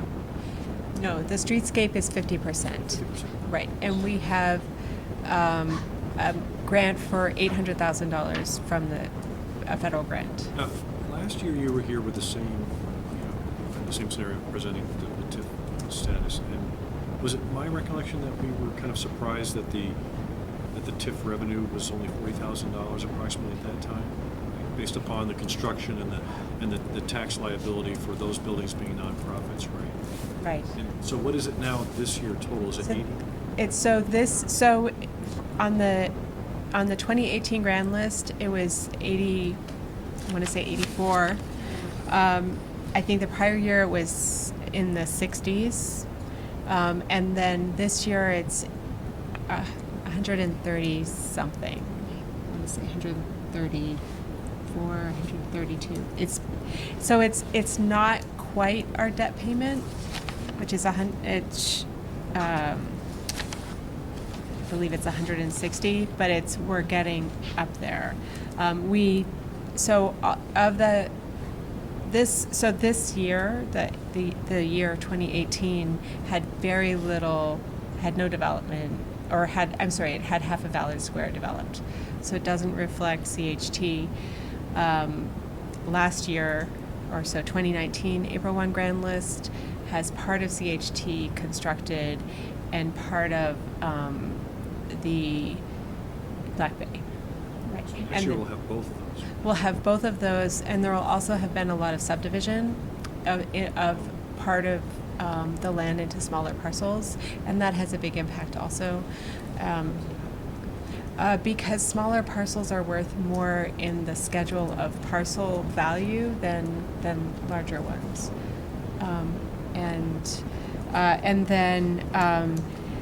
And then there is another project that actually we were hearing about today. That's 130 units, but it likely will not go on the grand list until 21. So that is on Garden Street. Garden Street. It's the next Snyder River. Right. Closer to Trader Joe's. Yes, right at the curb. Right before Next the curb. to, I believe, next to Healthy Living. So we have until, would you say, June of 22 to Really, April pass debt. So we have a year and a half to pass it above. to incur debt. To incur debt. We would still be able to use the TIF stream from these new buildings. Correct. So once you'll be able to collect until 2038. From any new buildings in that district. Yes. Yeah. Yeah. So a lot going on. Yeah. It's so The library, City Hall was 30% approximate TIF. once you add, so it's 30% for the senior center, 30% for the library, 10% for City Hall, and it's coming out at about 25%, right? Although the TIF does not fund furniture, but it'll fund everything else. So 25% of everything minus furniture. Okay, so in terms of expenditures for the report period, make sure I'm getting the right columns here.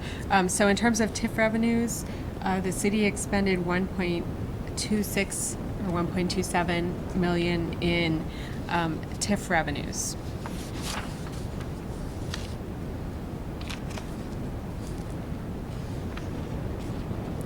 And during this period, we had very in the just under $5,000 in related costs. Those are costs that we incur to administer the TIF district with outside parties.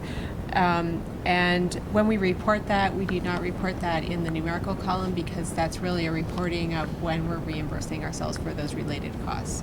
So at some point, and we've included these on every bond vote to date, but then we have borrowed the entire amount.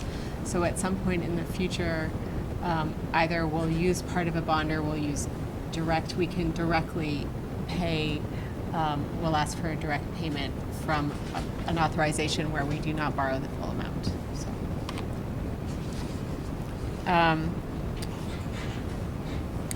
and then in terms of real property development, I covered that earlier, but there was very minimal development during this period. That went onto the. I'm sorry. There was a lot of development during this period, and it will show up on the next grand list. So it wasn't completed by April 1st. Right. And CHT was completed, and there was also subdivision, which occurred actually. I believe it was after the end of this fiscal year, so it'll show up on the next one. I'm sorry, no, it'll show up on the next grand list. So those parcel subdivisions will show up on the next grand list. And then we are also required to report on employment opportunities. And so we reported 5 total jobs, of which 3 of them moved from another part of the city to this area. 1 was new and created, and 1 is composed of various services that are provided to Allard, new services which Allard has in-house, and that are part-time within the Allard Square building. We were also required to list Vermont firms and the amount that we have paid to Vermont firms. That includes any firm that may not be headquartered in Vermont, but that has offices in Vermont. And that's approximately $5 million. And that is essentially the report.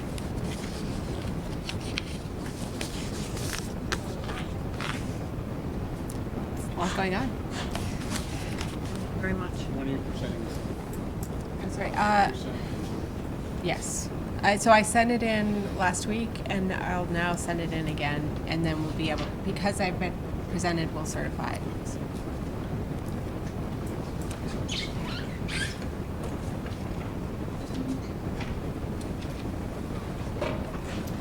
Let's move on to item 13. Consider and possibly approve a resolution relating to establishing no parking along the north side of White Street to enable the creation of a bike lane. Hi, Nick. Is Ashley going to be here as well? No. She's okay. not. Great. Might want to be, this is the little one on the agenda, it's not $5 million or $3 billion. So I just wanted to give a kind of 5-minute quick presentation, blow through a couple of slides, leaving a few minutes for questions, discussion. So next. Nick Anderson, on the Bike PED committee and a resident of South Burlington.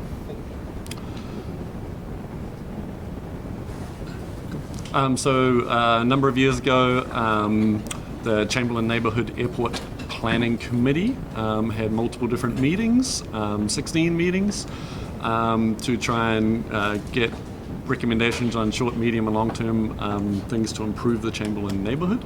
That final Chamberlain neighbourhood land use and transportation plan was approved in 2016, so 3.5 years ago. Next. Can I get next slide?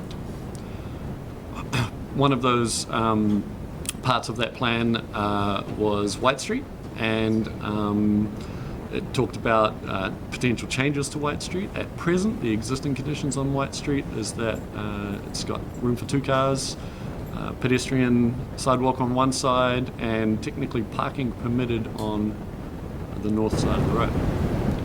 As part of that plan, next, there was a recommendation considered priority 2 and 3 of that plan, kind of short-term recommendation to put bike lanes on some locations, White Street, Patchen Road, Airport Drive and Airport Parkway.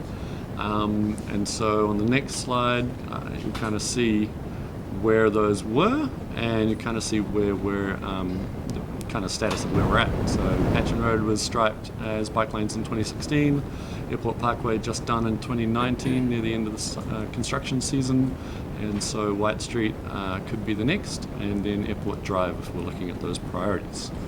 Next slide. So that in that plan, the proposed condition on White Street was to keep the curbs exactly the same as where they were, but simply painting bike lanes on both sides, reducing those 2 drive lanes, which were 15 feet wide in the existing conditions, down to 10 feet wide.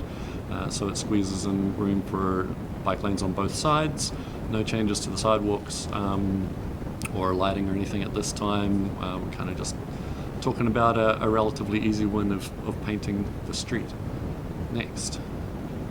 So this is a kind of visual from that Chamberlain neighborhood plan showing, simply where painting 2 white lines down the sides would be able to put bike lanes on that.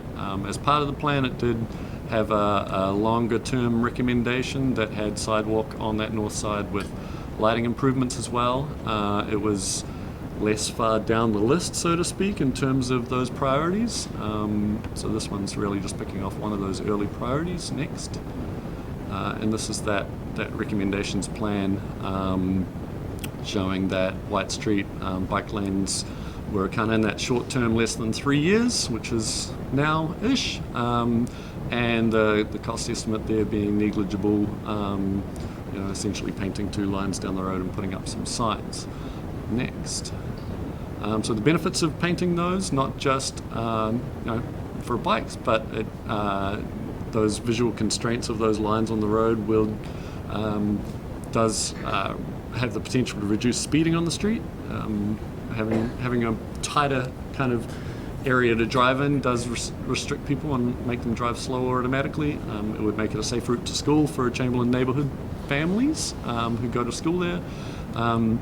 Safer route for those Chamberlain residents that use it for connecting to post office, Bell's French Fries, restaurants, other places on Williston Road. So it really is kind of an arterial connector that gets people out to Williston Road.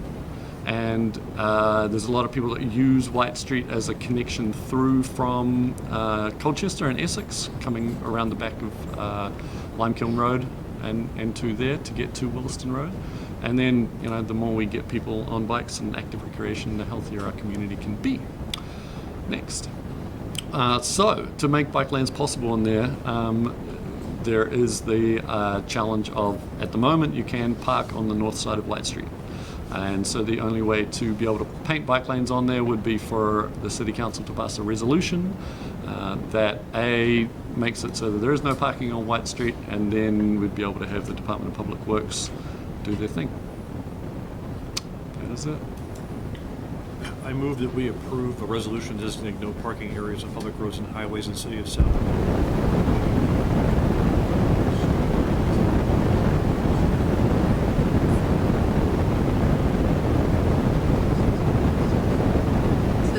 Both sides. Previously, It's already prohibited on the south side. But it's not recorded as such. Yes, but so this is the listing, so we want to have it reflect, well, so it should be on both sides. It says both sides. Yes. Any discussion? Anybody really want to say something about this? Okay, great. In your packet, you will notice that we did hold a public forum. A number of people in this audience were there. Did a lot of public engagement to make sure that, since it was 3 years ago that this plan was made, that, new residents and others were. Artist delivery guy that's not going to be happy about it. Okay. So are you ready for the vote? All in favor, signify by saying aye. Aye. Thank you very much for your work. Item 14, we'll quit it. We'll take a break at 9:30. Is that all right? Because we were in executive session, so you weren't writing, I think. Item 14, council discussion and possible approval of the warning of a public hearing related to the status of interim zoning in the city of South Burlington. So Paul Connor, is he? No. Or you? Well, you have the draft warning. I handed it out to you. We would have put it in the packet. We didn't have the final numbers. So every year, the council has to approve the actual language of the warning. As you'll note, there are three articles. This isn't the same. No, this isn't the same thing. This is to warn a public, no, wait, I'm sorry. We're on 14. This is a public hearing to the status of interim zoning. Interim zoning. You were on 16. We don't have this on our agenda, Ken. Yes, we do. It's Oh, I'm number sorry. I'm 16. It's 60. Yeah, but we're on number 14. Is related to the status of interim zoning.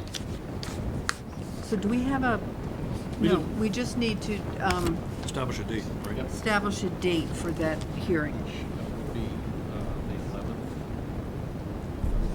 February. A special meeting at 6:30. Proposed.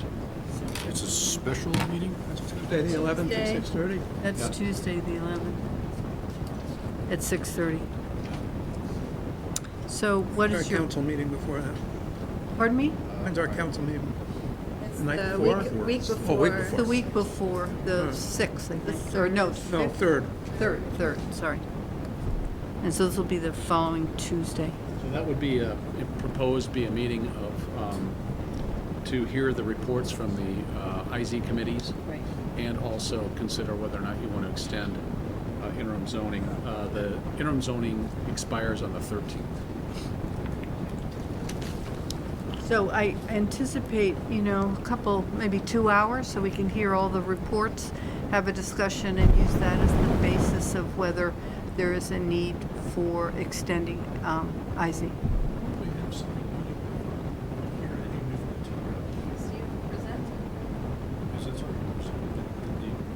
The Planning Commission has something new to present? They may have an update on They may, on the PUDs, They may have an update, yeah. but it'll be an update, right? We're going to get an open space report tonight. Would we really have to have everybody present again, or would it just be discussion of No, whether I to think they extend can it? just be here to discuss. I just think it would be good to think about all those different things and how they interconnect. Well, we have to have the hearing, we have to make a decision, so we have to meet, so. Yeah. So, there we go. I'm just wondering if we'd have a presentation all over again, that's what I'm asking about. No, I don't think it will be. Will Maybe Earth just- Economics report be? We'll have Yeah. an update on that. We'll have an update on it. Will not be complete at that time. Okay. All right, so do I have a motion to set a public hearing on Tuesday, February 11th at 6:30 for the purpose of discussing and possibly extending IZ? So moved. Any further discussion? All in favor? Aye. Aye. Okay, thank you. 15, this is the open space report. So Alan. I'm going to take a break now. Well, It's going to take a few minutes. okay, so Alan, if this will take us, let's just have a 5-minute break so people can use the restroom, whatever, and you can get set up. Okay, thank you. Put it right there. Yeah, I gave it to Helen. I just signed it. I just did it. I'm sorry.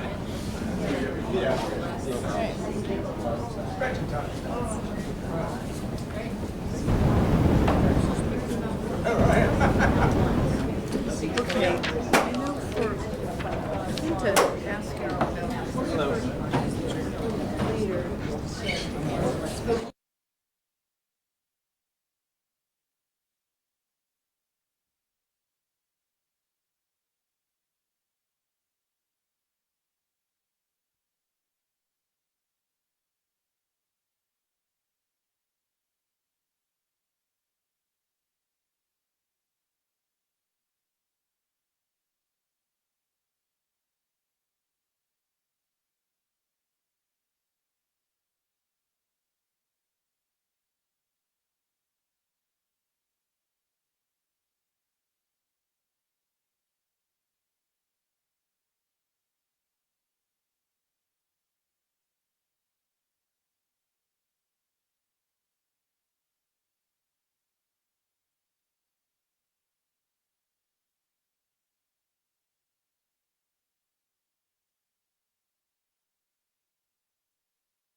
Sue, are you ready to?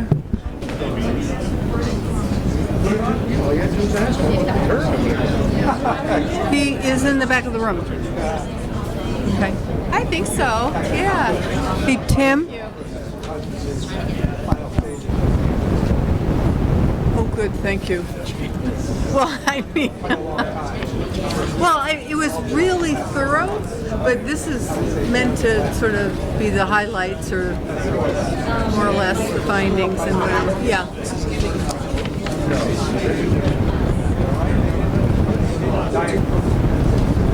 Oh, okay, I'll speak louder. Okay. Oh, yeah. Yeah. It's just a short answer. Let me tell you, after 40 years, I still don't understand. Not a lot. I mean, you can talk about the speakers. I was gonna just sort of announce that I've got them and pass them back. I mean, if you... I don't know. Okay. You have to want to. She would like the exact wording, and then we'll begin, if you can remember that. Oh, no, I think from back there is fine, yeah. It's my good side. Yeah, right, exactly. What did you say? You saw the tape.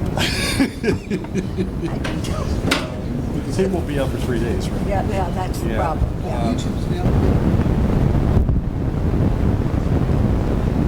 Can't do YouTube. Okay. Are you trying to get the meetings restarted? I am. We'll figure out a way to do that. Dave Yeah. will be here. I'll think of it. Where is and then Dave? I'll- Oh, Yeah. There were three elements of it. Yes. okay.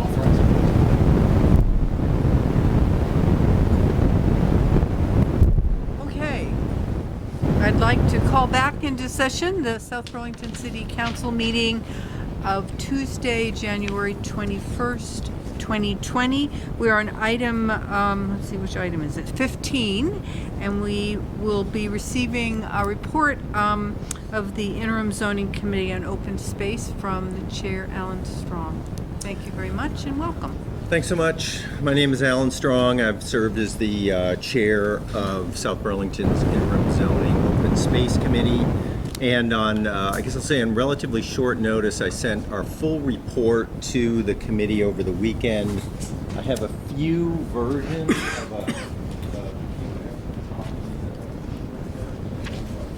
like one I'll just pass around if you want to. I'm hoping that Paul can put the full report up on our webpage, and then it can be available to everyone. But this will just be a highlight and give you an opportunity to hear and ask questions about what we did. So we had a very hard-working committee. We put a lot of effort and energy into this report. You can see we had representatives from many of the city's committees. Megan served as clerk and represented city council on the committee, but energy, dog park, planning, bike and path.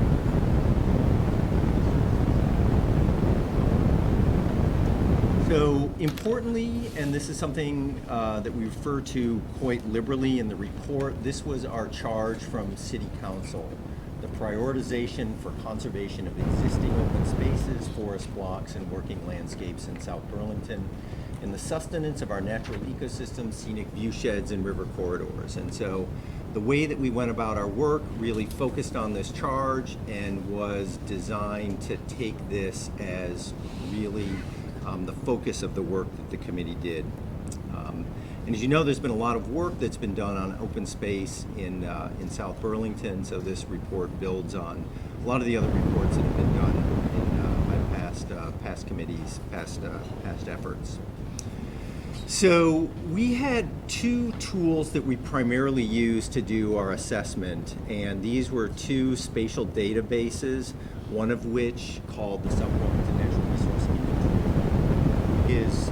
is essentially managed by Chittenden County Regional Planning Commission and provides a lot of resources that can allow you to look at different attributes of particular parts of the city.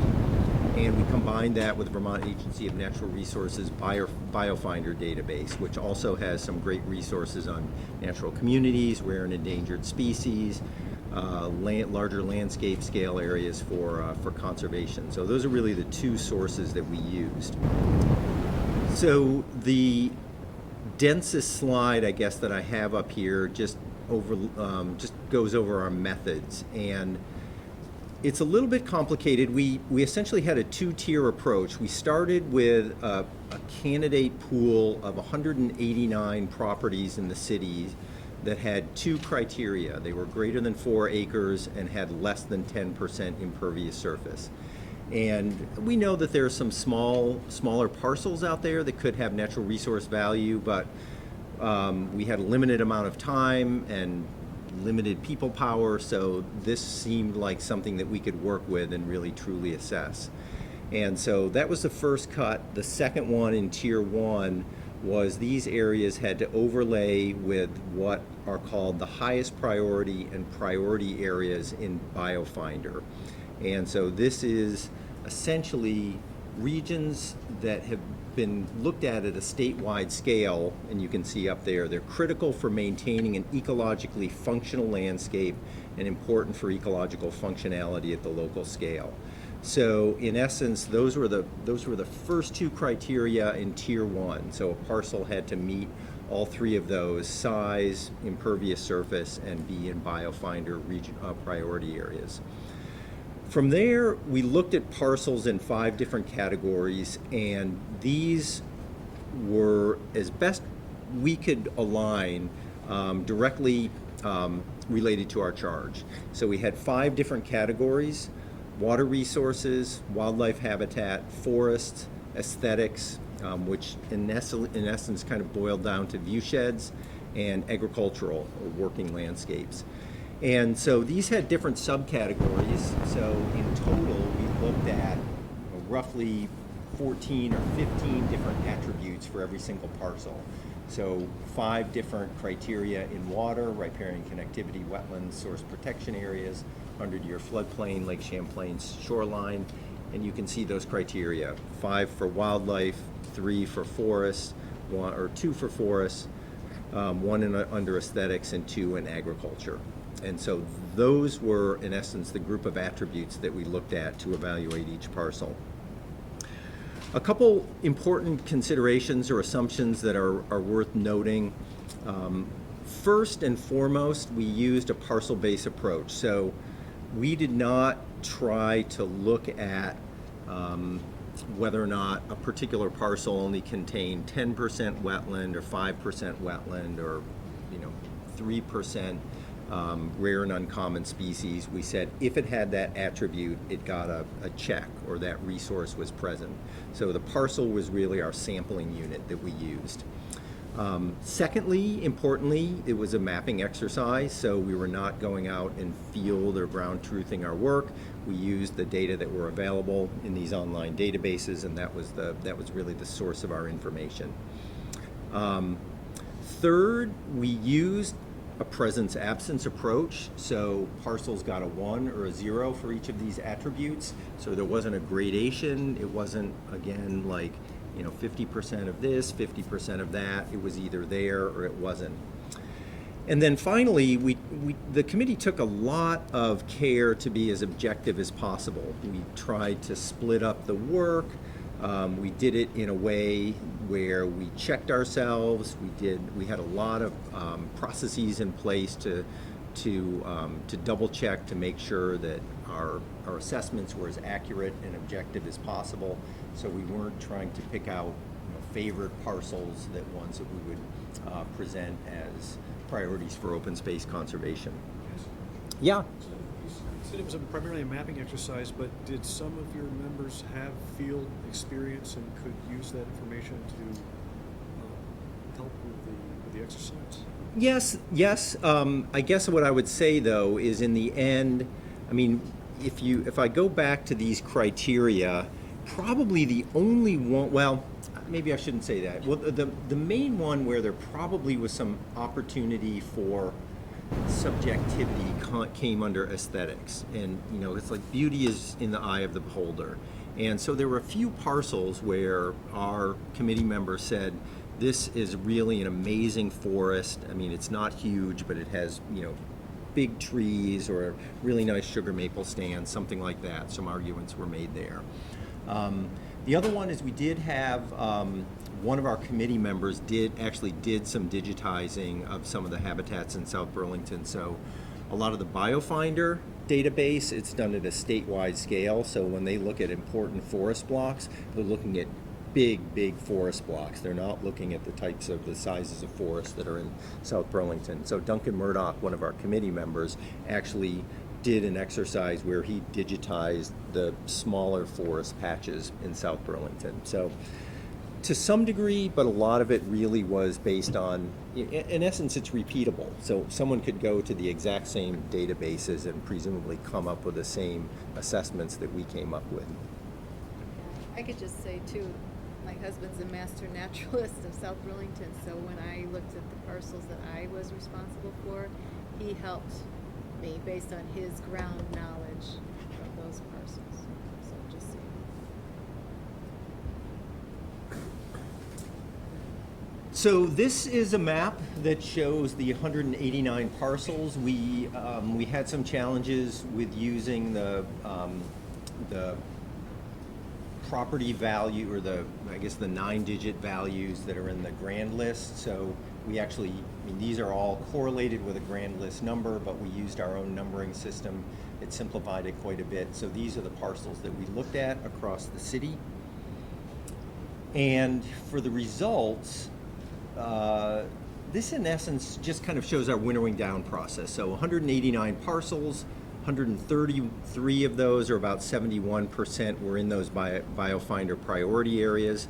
I think, as you've heard Jens talk about in here, the Champlain Valley is a really rich area for conservation of biodiversity. So to some degree, the location of South Burlington in the state of Vermont makes some sense. Of those 133, then 94 contain natural resource attributes in at least 3 of our 5 categories, and that's what we ended up using to make the sort of distinction of parcels that we were going to keep. They had to have at least 3 of the water, forest, wildlife, aesthetics, and agricultural categories. So of those 94, then 72 were not already conserved, or conserved only through regulatory means, primarily through natural resource protection areas. So when we're left with 72 parcels, we realized that was probably too large a list to put forward to City Council, and wanted to winnow that down to a smaller list.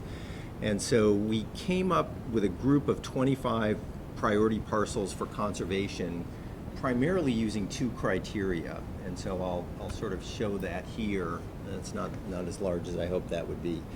So these were the justifications why we removed some of those, I guess it's the 47 parcels from that priority list. So most of them were small size or 100% within NRP, but we had some that were already slated for development, some that had single-family homes, some that were in commercial or industrial areas.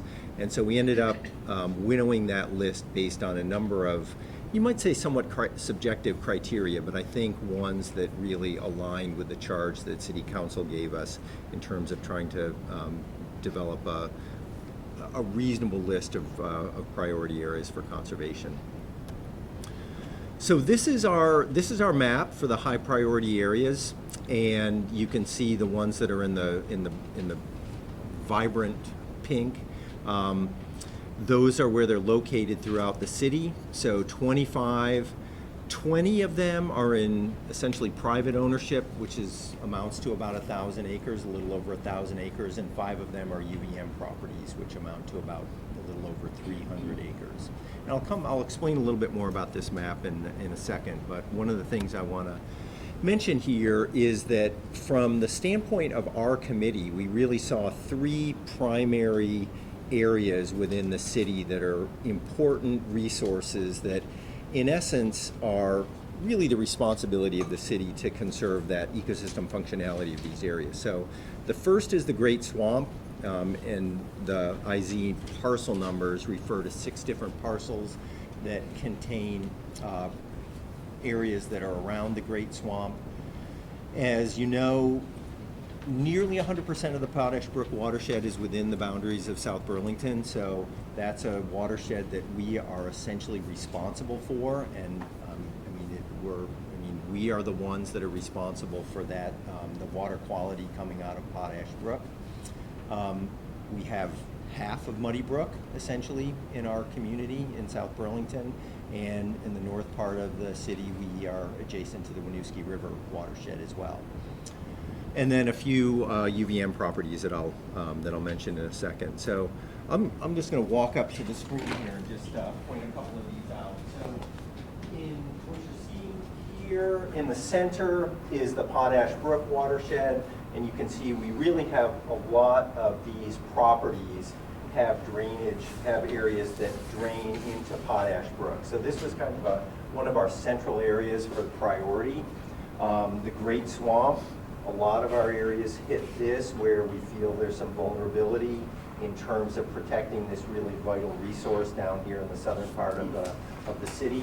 And then Muddy Brook flowing into the Winooski, we've got 4 parcels up here that are associated with that watershed.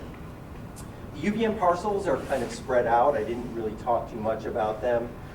Here on Spear Street, a couple over here, or this one, these 2 on the Line Spear, and then the UVM Horticultural Farm. And we left those on there primarily because of just some uncertainty about what UVM's long-term plans are. And I think our primary message to City Council is to ensure there's open conversation between the city and UVM about the future plans for those areas. There's some really vital resources, I think, both natural resources as well as social resources. They play a large role in community-supported agriculture, lots of walking trails, lots of opportunities for people to get out into the forest and into these areas. So they provide some vital resources, and we feel like it's just important to understand what UVM's long-term plans are there. So in terms of what's next, I guess I called this a final report, but we're certainly willing to take edits or comments from City Council, and we have a public forum next Thursday in the high school cafeteria, and we're more than willing to hear what the community has to say about this report, and willing to take those into consideration in terms of making the final report available to you. But certainly our sincere hope is the information we gathered here is something that City Council will use in future planning for conservation and development activities. And I think what's important to note is that the data now actually are available in a spatially explicit data set. We have one of our committee members has some really strong GIS skills, so we've actually put together a map that's tied to all of these attributes for each of these parcels. So it could be something that if you wanted to see riparian connectivity, you actually could click that layer on and see that all across the city. So it's really useful, I think, in terms of being able to take this and use it for other, answer other questions or use it for other assessments that the city might be taking on later on. Could you define riparian connectivity for the public? Sure, yeah. So those riparian zones are ones that are adjacent to waterways, and they're really important for a number of reasons. One of which is obviously one of the big concerns in the city is in the state is water quality, and so those areas that are right along those waterways provide buffers that not only provide protection from too much sunlight, which can heat up the water and lower dissolved oxygen, but also provide buffers for runoff from pollutants or from roadways, from agricultural runoff. So they're really critical for that reason, but also really critical because if we protect those, they provide these corridors for wildlife movement as well. So there are those areas right along those waterways that protect those, the valuable aquatic resource, but also can provide habitat for wildlife as well. Finally, the full report, which is not in this shortened version, actually has full write-ups on each of those 25 parcels that runs through all of those attributes, talks about a lot of the value that are associated with those parcels, and also has maps associated with each one. So there's a lot of information there that can be valuable if someone wants to learn more about a specific parcel that we've recommended in our high priority list. So that's the report in a nutshell, and I'd be happy to take questions, hear comments, get your feedback. Questions by council members? Not yet. Working on it.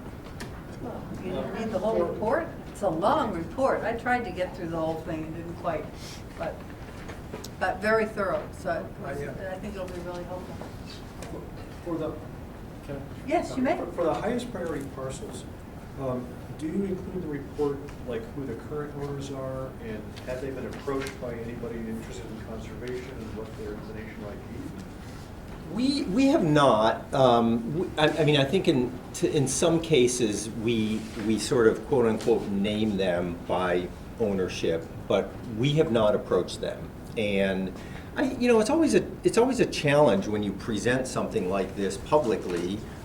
If it, for instance, if a map showed up in the newspaper and you open it up and you say, oh my God, what is this? My land is on this high priority conservation map. What does this actually mean for me? What does it mean for my property value? And we felt like one of the reasons why we wanted to do this on a parcel-based approach was we didn't want to say to a landowner who might have 50% of their land in NRP that we're really only interested in conserving the part that is quote-unquote developable, that we wanted to actually say that, if you were interested in selling your land for conservation or selling it to the city, that you would sell the whole thing, that we wouldn't be interested in, chopping it up based on, what's potentially developable. But we felt like that was beyond our charge in terms of approaching landowners and actually going out and seeing if there's interest out there. I would say the folks in the South Burlington Land Trust probably have a better idea of who might be interested in conserving their land long term. My one question is specifically on that point, and I respect how you recognize the limitations in the process, and you even go so far as to say that the biggest important to note that this approach overestimates the importance of the entire parcel to the natural resources protection. And then you just said, and this is in the report, that you feel that this is a more equitable process for landowners, and that landowners should not be penalized because just 10% or 50% has natural resources. My question is, I'm not understanding that rationale, because what I've heard from a few landowners of this is that if their property is on this list, as you just said, then all of a sudden it could scare away potential buyers, which has market implications. So could you explain to me just a little bit more where the committee's coming from and the justification that this is as equitable to current landowners by doing the parcel-based approach? Yeah. Well, I guess, not being one of these landowners, I guess I would start out just by saying I can't necessarily put myself in their shoes. But I think my feeling is that we wanted to say that, okay, so some of those parcels around the Great Swamp are really nice examples, because around the Great Swamp is NRP, and those areas that are, close to Dorset or Spear Street are ones that are not. So in essence, a lot of those landowners have, sort of 50% that's quote unquote developable and 50% that's protected.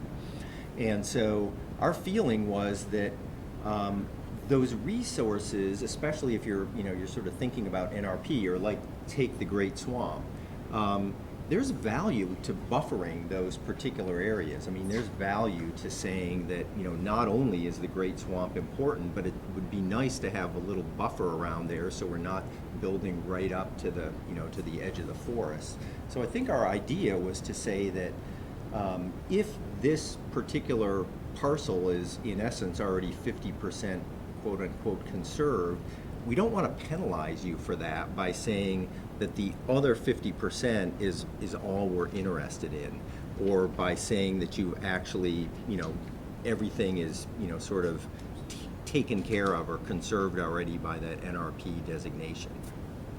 Because they can't build on that land already because of our development regulations.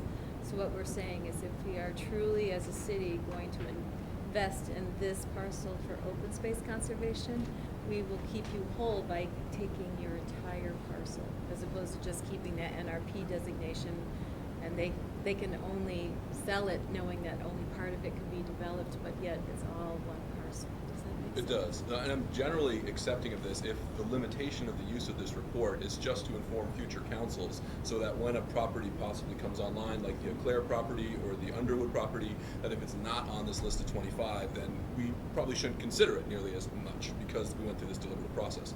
But if we couple this with any type of land development regulations or expanding the sending areas of TDRs, that is a whole other conversation. And if this is used on an official map, then that will have direct market implications. And that's where I would just really struggle with how this is an equitable approach to the landowner. Do you see my concern? I do see your concern, and I mean, You're taking a step we haven't taken. Right. on. Yeah. Putting that out there because it's a concern I have. And you know, in the public forums we've had in the past, I guess we've spent as much time trying to explain to the public what this is not, as opposed to what this is. And you know, our hope is this is not seen as a taking or anything along those lines. That this is something that where we feel, in order to maintain the ecological health of South Burlington, the ecosystem function of South Burlington, that these parcels would be the highest priority to maintain a functional South Burlington ecologically. And it's a hard message to send to a landowner who maybe just sees a map without really getting into a conversation about saying, if you wanted to, you know, I mean, let's say I'm a wealthy conservation, entrepreneur or something like that. I say, I would love to buy your entire parcel at fair market value and conserve it in perpetuity.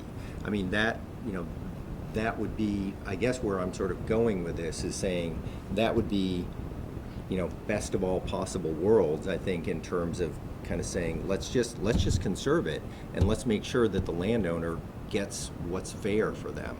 But, I'm not exactly sure how to do that in a way that doesn't, further subdivide parcels and say, not only is this NRP, but, because it's already undevelopable, we're not going to give you any value for it.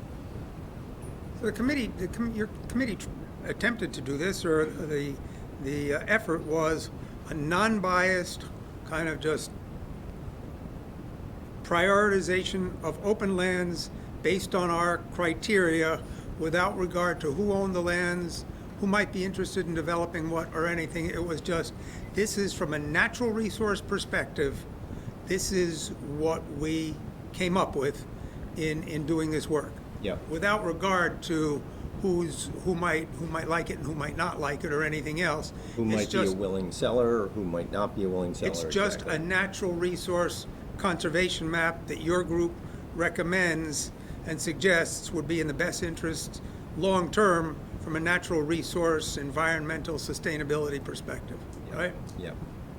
Well, and Tom, you said in the past, you'd love to know, we have the open space fund that purchases property to conserve, that where should we be looking? What should, what can tell us that this is the property, if it comes on the market, that we should go after and, invest money in that way? And so I think you've given us lots of things to think about. It's great for that list to validate if something comes on the market that we have comprehensively gone through and established this as something worth acquiring for future municipal park needs, recreation needs, as well as open space needs. Just my concern is that next step that we haven't talked about that I would raise concerns with on a variety of fronts, because we haven't even talked about other valid competing interests for some of these spaces, the macroeconomic needs and affordable housing demands of the entire region. But again, I'm with you. I like that we have a list now, and as a property comes on the market, if it's on this list, it's a further easier sell and justification to the community that we should acquire. Let's just keep in mind that there are over 160 parcels that are not on our map, right? So when we're talking about competing interests, there are over 160 parcels above 4 acres, less than 10% impervious surface, that we have not listed among the priority parcels. Question, Priority. your comment there raises concern that you feel like those 25 need to be purchased outright and concern. Okay, all right. No, That's what all you I'm, said. what I'm No, suggesting. they have value that is- the others don't have. Well, I think the committee with the various people that make up the committee took their knowledge, and you're a natural resource expert, I would consider, and perhaps others on the committee, and said, we can't look at 160-something different properties. We're going to try and, as you've used the term, winnow it down to those that we consider top priority. I think we've gone farther with that than we've ever gone before. What happens next is certainly a very good question. I think you'll probably learn more after your public hearing and public, is that what your public information section? Yep. Mm-hmm. You're going to get some feedback that may result in some modifications or changes. Gee, we hadn't thought of that, or those are great points. You'll probably hear from some of the developers. I have no idea which developers, not knowing who owns which parcels of land, I have no idea how many of them might be conflicting with developers' intents. But it's further than we've ever gone before in identifying from a natural resource perspective what might be important for the future of the city, and that's a major step forward. I'm not at all clear on what happens next. Do you have an idea what percentage of the highest priority parcels, what percentage of that total acreage, which I think was over 1,000 acres, was it 1,300 acres? Or 1,300 if you add in the UVM properties. Yeah. Okay. So of the 1,300 acres, if you removed all the acreage that's NRP, do you have a feeling what that might be? Is it 800 acres or? Not really sure. You might actually be able to get an idea from, well, I think you've actually got it in your report, and I don't know that we actually calculated that, and whether or not we can or not, I'm not sure. But if you look at, for instance, down in that Great Swamp area, so you look at 34, 35, 27, that gold color is NRP on those parcels. So it's really, there's a little bit on 128, there's 39, and then there's those 5 or 6 around the Great Swamp. And I guess, it is those southeast quadrant parcels primarily. So of those, it probably is 50%, but of the whole area, it would be relatively small. Question gets at a concern I have, that what you're talking about is if we, out of that 1,000, taking out UVM out of the picture, how much is NRP? 200 acres, 500 acres? The other 500 acres that would be scooped up by the city are opportunities for development that does need to happen somewhere in this region. Well, except you got an awful lot of purple. About the parcel-based approach, because it might neglect some of those other. Yeah, and I think that's what, maybe what Megan was getting at. I mean, if you go back to this particular map, you look at the ones that we have highlighted, it's a relatively small percent. I mean, that's, in that particular map, those are the ones that we highlighted out of the 189 that we looked at. So it's, in essence, it's not like there's not other places that are development opportunities. Some of those are conserved already, and maybe maybe this is actually, the better map to look at here, which starts to cut out some of the areas that have already been conserved or in some sort of limitation on development. And you didn't take out of your parcel listing things like proposed developments at Spear Meadows and Dorset Meadows and probably Hill Farm. Right. No, we didn't. No, and purposefully. They have some really high natural resource values, Right, and so right, yep. And so, I mean, there were some in which we knew there was development had already been approved, but for the ones where they hadn't, been, I don't know, officially or finally approved, we left them on the list. This is great work. So I just hope this isn't there are several developers sitting behind you, and they likely have concerns with, oh my God, what does this mean for us? What do you think, what would you say to developers that might be concerned about this at this point in the project, which I think reflects excellent work to date? What are you? Well, it's hard for me to, I guess, to think about. Yeah, that's why I said I feel Yeah. badly. I may be putting you on the spot. Well, I guess I was going to say it's a little bit hard for me to think about how I would talk about with a developer. I mean, obviously some of these are in private property, and there are property rights that those folks have in terms of what they're able to do with those properties, based on regulations. Certainly. Thinking about developing these in a really careful way that avoids those resources is obviously I think of number one importance if development absolutely needs to go in there. And that's where we make one of the challenges, and I think I'm not sure we said this in the report, but I think a challenge long term for South Burlington is what is the capacity of South Burlington in terms of the total number of whether it's people, whether it's sewer, whether it's traffic, and I don't know that we've necessarily had that conversation to a point where we could actually say what is the carrying capacity of South Burlington if we want to maintain these natural resources. And you get to a point where there are thresholds out there. I mean, you can sort of develop, and all of a sudden you'll have a crash in biodiversity or water quality, or traffic congestion just becomes horrendous. Sure. So,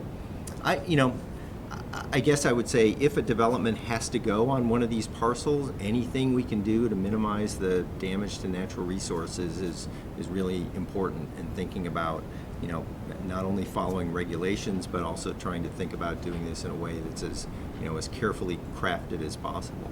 I think you probably answered a somewhat inappropriate question really well. So good. He was an excellent chair. He continues to be. And you do say that.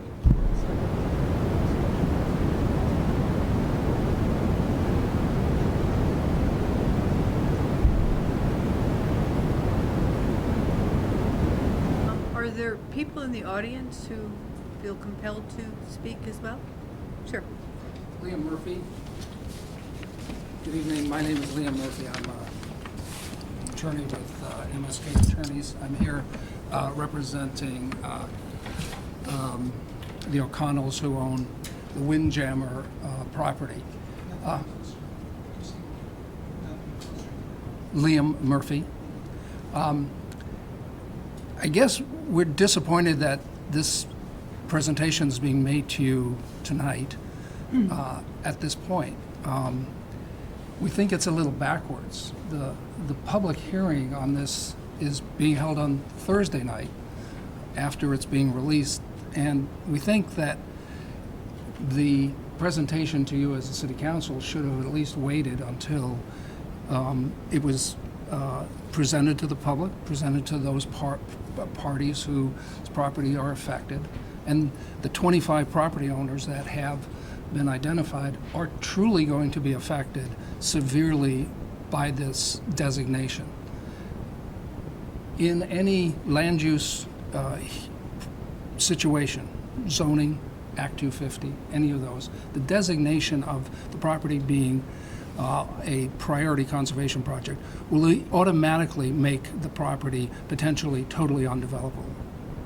And we think that the committee, if they had given an opportunity to those parties involved, might have looked at this a little differently. And tonight I recognize that you're going to hear, you don't have time to hear all of the issues, but let me just point out a few here. Well, let me just interrupt Yep. and clarify. We are not approving this report tonight. So to hear it before there's a public hearing, I really am offended that you think that that's inappropriate. This is a committee we constituted. Right, but this gentleman said that this is the final report, almost. But it shouldn't be a final report before the public and the people affected have an opportunity to raise But the it issue. isn't being approved or presented as a final report to us. That's exactly what testimony was just said. It was the final report to you. Alan qualified that and said Yeah. it's really not quite the Okay. final report because we still need the public input. Right. I And- guess if you put the new cover page on it, it would probably have a different word. We are quite concerned about its presentation. But let me just very quickly point out the biggest issue in the Windjammer parcel, exactly that. This decision to proceed with designate an entire parcel as being a priority parcel for conservation. They have a parcel that is 56 acres in size. 8 acres of that parcel is developed currently with the Windjammer and the Conference Center property. The remaining rear part of that parcel is open currently. We've always recognized that there is a tributary of the Muddy Brook there and that it wouldn't be developable. But that might be 10 or 15% of the property. But to then say that the entire property is now a priority project, a priority conservation project, effectively says that the other 80% of that property becomes effectively undevelopable. That property has been in the past under contract for $5 million. I don't know if the city has the money to do that, but to buy the property for that. But by designating the entire property, because 20% of the property might be a part of the priority, is wrong, we believe, is the wrong approach, because what you've done is you have devalued the entire property, even instead of saying, hey, there's an important 20% there and you should preserve that. But what this says is that the entire 48 acres of undeveloped property has now become a priority conservation area. And I got to stop you right there, because this whole argument seems disingenuous to me, all right? This is not a land development regulation. This is a report, a survey of parcels in the city for which we think, or they think, have a high ecological importance to the city. It has been given no designation to put any of these rules into law. It's an opportunity for the city to possibly use this information to take action on some parcels. Should they come up for sale? Or if the owners decided that that's a good idea, we'd like to conserve it. I mean, there are a lot of opportunities with this, but it has no implication for that property that's behind the Windjammer whatsoever. But let me say, I've been doing land use work for 35 years, and if this report was brought into the Development Review Board here with somebody You wouldn't bring this into a development review board because it's not an LDR. It is a community standard, and it could become a community standard in a land use development issue as an area that is just look at the name. It's It's not part of our comprehensive plan. And we're concerned that by just coming here and presenting to the city council that as a final report, that's maybe where it goes. And what we'd like to suggest is that You're a far distance from that, I think, at this point. well, we're raising the flag. The mere fact that there are 3 developments on here that are in front of the DRB now, but they're making the designation that those happen to be, important ecologically to the city, but they're still probably going to get developed. It could happen in 2, 5, 10 years from now, but this isn't going to stop that. I don't understand how you can think that this is going to affect the Windjammer property. We're concerned that it would. I understand your concern, but I think it's unfounded. And we believe that we should have been given the opportunity to make a presentation to the board before they came here, and we will do that on Thursday night. But we would ask that and we will ask the committee to reconsider its approach of this designating the entire parcel, because as you asked the question of the 1,300 acres that's identified, what percentage of that really is areas that are conserved? If you have a 50 acre parcel and only 10 acres of it are the land that is to be that has designated it because it has a riparian corridor or a forest or that. That's fair to identify that. That's but that- specified, sir, in the 25 parcels, the write-ups, it is specified, the percentage of the parcel. It actually doesn't on parcel 11 at least. I think Alan made the comment that some of these parcels may indeed be developed, but this raises the awareness of a developer understanding that part of that parcel, every attempt should be made or required as part of the permitting that that particular part of the parcel be conserved. Didn't you say? I don't recall you saying it has to be a whole parcel. And again, I haven't read the whole thing thoroughly. I haven't had time. But isn't that? It is, and I mean, there was they have to do a little bit of, I mean, I guess I would say expediency here. I mean, Sure. We're a volunteer committee, Absolutely. and if we were, doing detailed GIS analysis of all of these parcels, and we had, a few consultants on board, we probably could have done that work. But it's really challenging to do that Sure. when we're sort of left with, I guess I would say, cruder resources and definitely have time constraints. But maybe I would ask the question of you is when you put that, it gets to your question earlier, Tom, when you put that scenario out there, a $5 million project on a part of that parcel, what would you think if I or the city had money to buy that?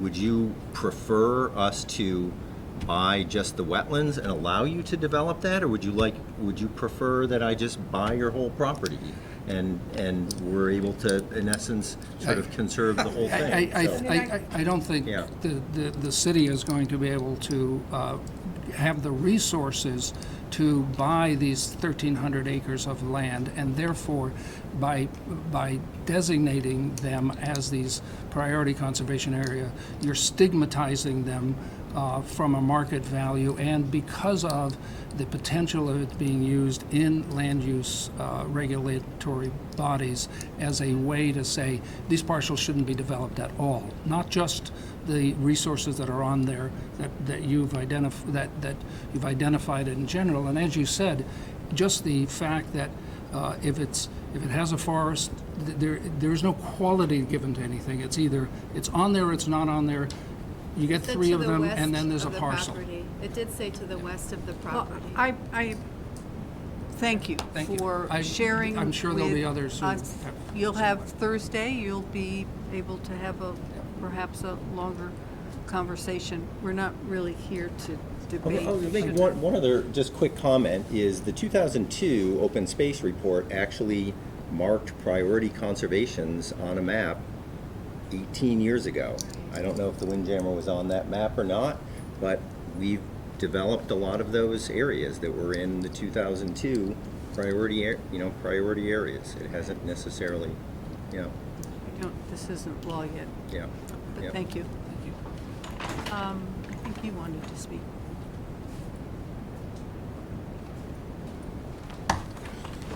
Hi, my name is Austin Hart. I'm a lawyer for Pizzagalli Properties, which owns Lot 67 on the inventory. And it is one of the parcels that has not yet been developed at the Mountain View Office Park, which is the development off of Tilly Drive.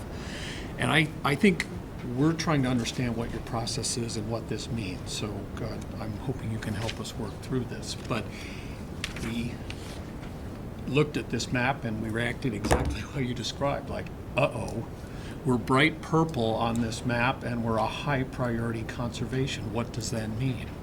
So it could mean it's a high priority for acquisition. It's just a way of identifying a significant natural area that the city wants to know about so that it can act on that in the future. But I absolutely agree with... I think that's the point. And that's, again, I'm just going to, at this point, we are very concerned about being bright purple high priority conservation. We don't know what that means, but it can't be good. And we would ask the city council just to, well, as a developer that has invested a ton of money in Let's this not have property, it's, and I absolutely agree with Liam. I was on the DRB in Burlington for 29 years, and this will be a part of every presentation for every application that comes before the DRB or anyone else to develop this property. Here's your open space plan. This is identified as high priority. What are you going to do about that? That's not good. Well, if you don't have a regulation that lets you act upon it, you can't do anything, can you? All right. And that's really my point. I mean, I'm listening carefully to what you are seeing this report as trying to accomplish. If it's an inventory of natural areas and resources, I get it. Pizzagalli Properties has been developing the Tilly Drive area for 15 years. There are water resources there. We have, the city and every other regulatory authority has required us to handle that very carefully and protect it. We don't have a problem with that. That's handled under your current zoning regulations. This feels like something more than that. That's what worries us. So, again, we're listening carefully. We just would like you to think carefully as you accept, act on, incorporate whatever you do with this report, that you define what that means, because it will have a big effect on these landowners and the investments they've made in these properties to date and plan to make going forward. Thank you. We will take it carefully. This is the first time we've seen this as well. I get it. Us So too. I'm So not, we're reacting to something we don't quite understand, and we're all learning Well, about it I'm together. just trying to listen and understand the I think report. that's what you said is well stated. Just remember that what they did was without regard to who owned. They did it strictly from a natural resource perspective. That's what we asked them to do, and they did a great job. Where we go from here is That's what and where do you go think- from here? That's Yeah. really Well, my that's comments a are directed at that. conversation to be had. Yep, Okay, we're good with that. good. All right, thank you. Are there any other commenters? Yeah. Hi, Evan Langfeld from O'Brien Brothers. I'll keep this short because I think I'm going to be a little bit repetitive, but you know, I hear where you guys are coming from. This is early in the process. There's a lot of work to be done, but I think we can be forgiven a little bit for our anxiety because things do move fast. The fact that we're sitting here and this is a result of an interim zoning committee is indicative of the fact that things can move very quickly once a neighboring or adjacent landowner doesn't like what has been zoned or approved already. And so, you know, I come back to Tom's earlier comments and what the two previous gentlemen had pointed out, that to me, an equitable approach to identifying certain aspects of individual parcels as being you know, priorities for conservation shouldn't then say the entire parcel. You know, obviously I'm referring to our property, which is I believe 65 acres is what's been identified, and so that's the Old Farm Road property. I think it's 60. It's 60. We have a sliver of riparian corridor along the northeast corridor, or along Potash Brook. Potash Brook's not even on our property. There's a small sliver, but all 68 acres are being identified as a priority conservation area. Understood, there's probably a lot of work to be done, there's a lot of discussions to be had, but the anxiety is there because this comes out basically out of nowhere for us, and there's not a lot of clarity as to what the process is. So again, we're not here to you know, say this is a five-alarm fire, but it feels like, you know, something is being launched upon us without much warning. So Just don't forget, the only LDR changes that we have made since IZ went into effect were the TDR changes and some city center form-based code changes, right? Those are the only two sets of LDR changes that have happened under IZ. Excuse me? Minimum parking requirements for new commercial. That's true, that too. But that wasn't really related to IZ. Oh, no, it was not. No, but related I'm just putting it in perspective, like, you know, you And said move things move fast. And I also wanted to just say that all of our meetings have been open. We have shown this map at our meetings, over several meetings. We have had landowners in those meetings, as well as members of the public who we'll probably be hearing from at the end of this month. We've been told there's a citizens committee, self-designated committee for the affordable housing, looking at the same 25 parcels that we have highlighted here, and they have been actively, you know, attending our meetings. That's how they have the 25 parcels to do their studies with. the landowners that are included in the 25 These are parcels. citizens of all different backgrounds, but we also have landowners who have been in our meetings, including couple that came up from Massachusetts to follow a discussion. But what I see tonight is exactly one of the goals of this process, which is to have these conversations. This has been identified by many residents, not only those who have come into this chamber, but also on various exit surveys from over years and years of those town meeting day elections, designating open space conservation as the top priority for South Burlington, like number one. So it's something that I think we need to have a discussion about, right? This is a city that belongs to its residents, and therefore they're worthy of that discussion. Well, I think it's definitely worthy of discussion. I think, every developer sitting in here would say that open space, it should be a priority of the city, but there's also a lot of other priorities that need to be addressed too. And housing and affordability is clearly one, and it's stated in the comprehensive plan repeatedly. And of the 25 parcels that have been identified, a lot of them would make a major dent on the affordability crisis and housing crisis that we face. So, I'll leave it at that. But the light purple would make a bigger dent, would it not? I mean, if you just look, if you're looking at gross amounts of acreage for development, the light purple are not high priorities. I think what you had referenced was the majority of those have been already identified as conservation I think the areas. one with the green on it is probably the better map to look at, that does show what's already has limits on development. Yeah, right. Yeah. I think it would be helpful to identify and quantify what the amount of land that has already been conserved in South Burlington is. And he does. He does. I mean, it's in the report. Is it quantified though as a percentage of the open space? There is. We have it in our database. It would. I mean, this is the type of stuff that can come out. Well, of and public those are the discussions. things that need to be discussed, and hopefully you'll be available for some of the later discussions. helpful to even have though that the data committee to will have analyze. ceased. Yeah. Yep. So thank you. Yep. Thank you. Is there anyone else? Is it going to be real repetitive? Because we are. I'm Peter Kahn, Dorset Meadows. So I hear the concept of identifying these parcels as potentially for to be purchased by a land trust or the city. I have to ask, I read the TDR final report, and the recommendations are specific to essentially take the 25 parcels identified as high priority in this report and make those sending areas. So rather than buy the parcels or reimburse the owners, the concept would be to make those sending areas, and then in theory there'd be a value of TDRs to be sold elsewhere. This is your suggestion? This is right out of the TDR recommendation report. There's a final TDR report, and that is the recommendation. But it's a topic of discussion. It's certainly not something that is going to be hitting the presses tomorrow morning.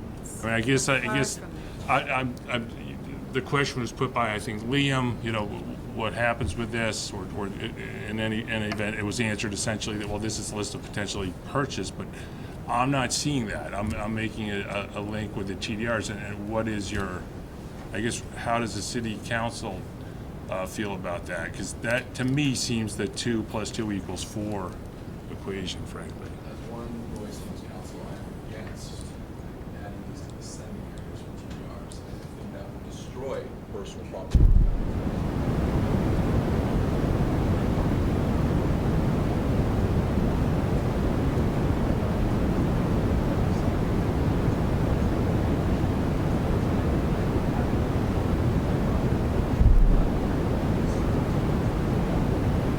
That's if we enact additional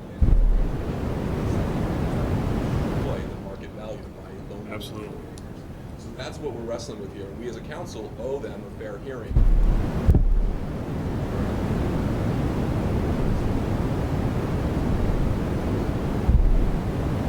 Well, and that would undoubtedly happen, Tom. I mean, we haven't done anything in a We're in interim closed. zoning, so that's I think the additional scare to this, is that if a change happens during this time period, it would effectively destroy market value. But we But- have to, but we're the not changes- kings and queens up here. Let's be really honest with you all. We're representatives, and we're not here to pass edicts. I really want us to calm the temperature a little bit. We are here to have a discussion. We want to do what's best, and find a balance. I don't hear anybody up here saying, let's take them all. I don't hear it. So that has to come from the people. That has to come from them saying, we're willing to write that check, right? To you, and to you, and to you. And it's not going to come from us. We don't have that money. We just went through our financial analysis. We don't have the millions and millions of dollars here to buy this space. So let's Right. I mean, I guess that's the concern is that the city doesn't actually have the money to buy the parcels. So if the goal is to essentially take these off the table, how could that be done? And certainly a coordination with the TDR committee or recommendations is a way to do that. And frankly, that is our concern. I don't think the goal is to take them off the table. The goal is to point out that they're priority areas from a natural resource perspective. That's all we asked the Part of the committee to mix. do. Yeah. We didn't ask them Okay. to recommend any other actions at all. So then the final comment, it will be slightly repetitive, but I feel like we're doubling down. So there were open space. There wasn't, especially the Arrowwood study. I think we're all familiar with at this point. Identified ecological zones in South Burlington that really just shouldn't be built on, and essentially that's where the NRP came from. Our property has a lot of NRP on it. That is off the table for any sort of development. Then when you switch to just looking at a parcel and not essentially an area, a corridor, and then that parcel has parts that are in what is now the NRP. So we already are not developing the NRP, but we're using the NRP when we go parcel by parcel. The elements of the NRP are then ranked, which essentially restrict the entire parcel. So it's a doubling up. First we have the NRP and the ecological areas not to be built on, which we don't disagree with. We completely do agree with that. But then so those are off the table. But then this ranking takes those things and applies it to the entire rest of the parcel. That's another concern. Thank you. Thank you. But that's to inform the public too, right? Just to let the public be able to say what they would like, the future of South Burlington to be, and what they're willing to put, up front in order for that to be. We can't materialize these things, right? So this is part of the education process that we're all going through. Okay. Thank you. Is this different information? But that doesn't mean it's different. I mean, it's 10:30.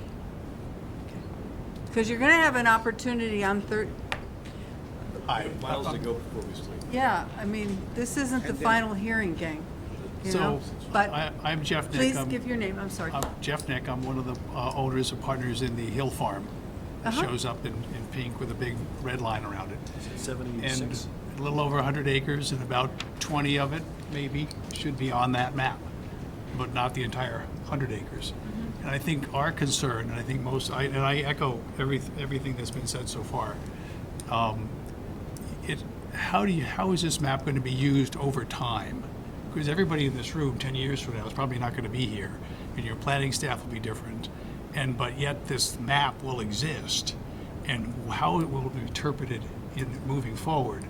You can have somebody looking for a corporate headquarters that drives by a property, comes into town, says, "Oh, I'd like to know about that property," and during the course of the conversation, this map comes up, and it's a big purple blotch on it. It said, "This is our conservation zone."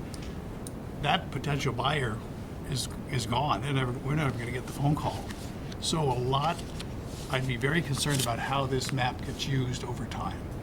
And an open space fund, right? And it gets funded every year, and a balance builds up. And one of the possibilities is that we go, oh, we have $1.5 million in it. No, I understand. So what's the best? Who should we approach next? If we in the southeast quadrant, like what could we do? That's the kind of thing I see It's a one of wish the distinct list. possibilities, you know. But it's a wish list, and I mean, if I was in your shoes, I'd like to know that inventory. So I get that. I understand that. And I understand wanting to preserve and buy some of these properties over time. That's a noble goal, and that's great. But again, I go back to how is this map going to be used in the future? Is it going to show up at a hearing someday and somebody says, well, it's a conservation zone, you can't develop that, we want you to develop it. It can be used in many different ways to trip up a project over time. So, you know, if there's 20 acres on a 100-acre parcel, those 20 acres, you might want to call it purple, but not the entire thing. So anyway, those are my concerns. Thank you. Thank you very much. It was very informative. Shall read the rest of the report. And I also just really want to thank you for an incredible amount of work. I know it sounds like people are throwing arrows at all your excellent work, even though you, I think, stated at the onset that this was an imperfect process. This is how we could get to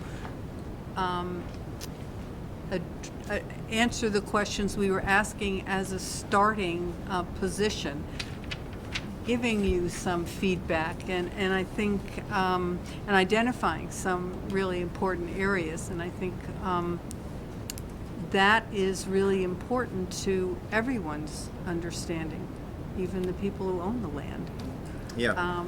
So I appreciate your work, and I recognize that this wasn't a $300,000 consultant job where we could do all of those things and map it out to address everyone's questions. It wasn't intended to be that, but I think what you gave us is really substantial. Well, you're welcome, and I guess I was just going to say it was a great committee, and it was a lot of fun to work with them. So they put in a lot of time, too. Can I point out one more thing? So this whole area of the southeast quadrant here, the city spent $606,000 to participate with two other organizations to preserve and create, you know, this area that's totally conserved. In addition, we already own the Scott property. What's not shown on the map is the area in Shelburne around Shelburne Pond, and all the conservation that's happened in that area as well, owned by the Land Trust and Nature Conservancy, and that is a really great success story that we can't tell just by looking at our boundaries, but go looking outside our boundaries. So as you look from north to south, there is a nice continuity that's starting to develop here between SB NRP, conservation with the Clare Farm, and then all the land down going to Shelburne Farm and Pond, and then around it as well. So Go next to the Great Swamp, which is that big pink area there in the center of that, and actually animals do walk up. They do migrate. There have been bobcat over there behind the Windjammer, just so you know. Okay, so there are amazing resources in our backyards, and I will put it out there to all those who are eager, just as I am, to develop affordable housing here in the city, that maintaining our natural resources is a part of our attractiveness as a community to move into. That's why people move to Vermont. It's why people love living in the Burlington area as opposed to a major metropolitan area where there's just smog and clogged roads, that we are able to offer a quality of life. And if we disturb that, we talked about thresholds before, and if we disturb that quality of life to such a degree where it becomes unbearable to live here, you are not going to see the returns that you would like to see. It will not be as satisfying to do the jobs that you do. I just really want to put that out there. Thank you. Okay, we'll move on to item 16. Consider and possibly approve warning the 2020 annual city meeting ballot to include articles in the city budget, the FY21 city budget, and the election of city officers and city councilors. Second. So don't we have to have so we're approved the warrant, do we have to have the date on it? We have the thing, right? Yeah. So you guys have to sign it. So this is the official warning that will go in the paper. Great. This is required by law, obviously. Yeah, okay. Is there a master copy? Is there any or we're just discussion? each signing one? There's a master copy. Are you ready for the vote? Yeah. All in favor? Aye. Aye. Thank you.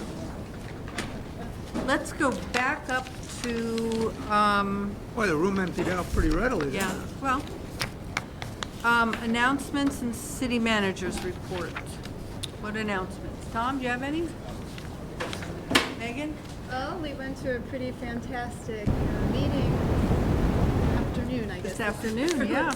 Yes, with Congressman Peter Welch, who right. I thought was very impressed and quite moved by kind of the the coalition of partners. It's late. It's late. The coalition of partners that came together in order to really develop not only a center to our city, but also a place that allows people of all income levels to settle, to have easy access to services, and natural area there with our city center park, and even our wetlands there, but in addition to that, our stormwater ponds provide a really, scenic place, yet very close to shopping and all kinds of everything, yes. So it was a delight and I got to see the garden apartments for the first time too from the inside, so that was very nice. Good. A little chilly, but, he pulled the flaps down on his hat, and he was game, so it was great. He's very impressed with our city. David, Tim, any reports? While you guys were having fun with Representative Welch, I was in the Hard at Pension work. Advisory Committee, hearing the report from Mr. Blizzard. Okay.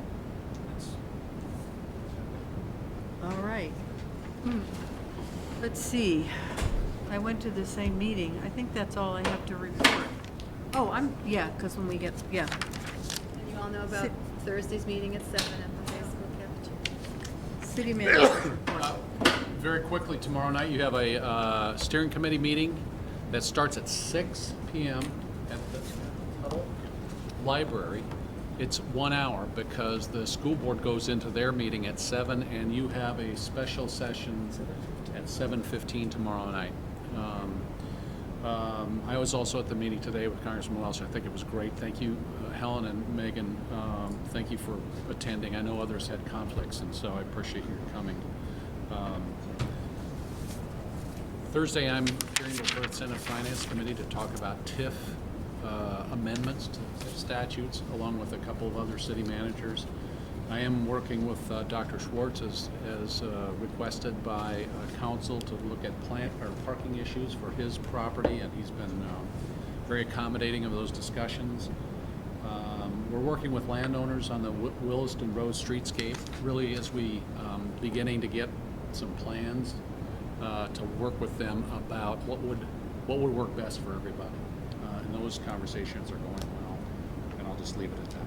Great. But please keep the pressure on Dr. Schwartz to actually do something instead of it's great that he's been very cordial and have good conversations. I don't know the fellow at all, but keep his feet to the fire so to speak, and get this resolved, which I'm sure you are. And I don't think, you're making a face, huh? Ooh. Oh, I'm not. Oh, okay.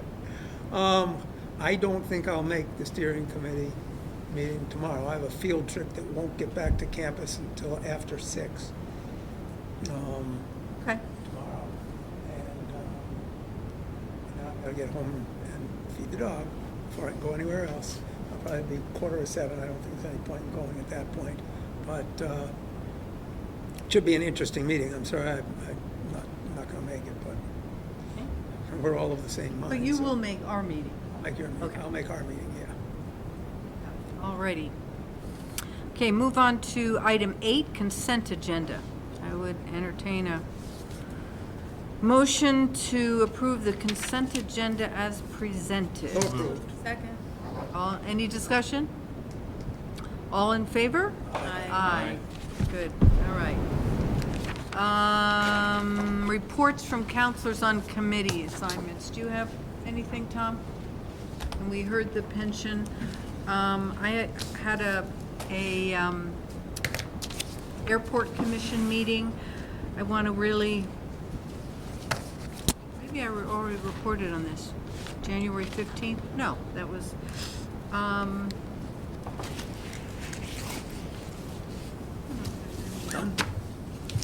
there's master planning that's coming up, that there'll be a meeting. I'm trying to think. I just saw that, you know, some of us are invited to, and it's open to the public. I believe, I apologize, I think it's on I think it's February 12th. Yes. So did the Burlington City Council approve to the ballot voters this March expanding the commission, and then also it's a two-part question? No to that because we missed the time, or so that it's not on the ballot. It won't happen till next year. My second question was going to be if the Burlington appointee is restricted to only Burlington residents, or does it just have to be appointed by the Burlington City Council?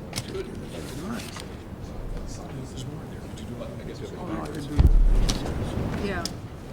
The Master Plan Regional Advisory Committee meeting is set for 5 to 7 on Wednesday, February 12th. Where is it going to be held? At the airport, the second floor, the Stinson Room. What's the date again? February 12th. At what time? 5 to 7. And this is a what? A planning meeting? Yeah, the long-term plan. Their master plan. This is whose? The air? The airport's master plan. It's 5 to 7 on the, 12th. since I have class from 4 to 7, I will not make that. So I think, I don't know. They have a couple big openings, if you know anyone who might want to apply for Director of Maintenance or Director of Operations. But otherwise, you know, financially, the place is doing well, and I don't have any volatile news to report. I think one of my former students is Director of Transportation. Is that Shelby? Do you know Shelby Logan? Yes, yeah. This is great. She suffered through my classes as well. Oh, is that right? She's smart. He's She a good is. team.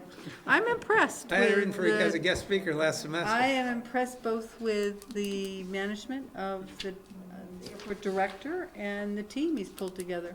She loves They it. really, yeah, they absolutely work loves as a it. team, and they have worked long hours with all this crazy weather. Okay, is there any other business? I've got one thing. Oh, that's right, yes. And you all have a letter before you from a member of the Natural Resources Committee who's resigned. This takes the committee down to 4. And we might lose another soon, so we possibly will be at 3.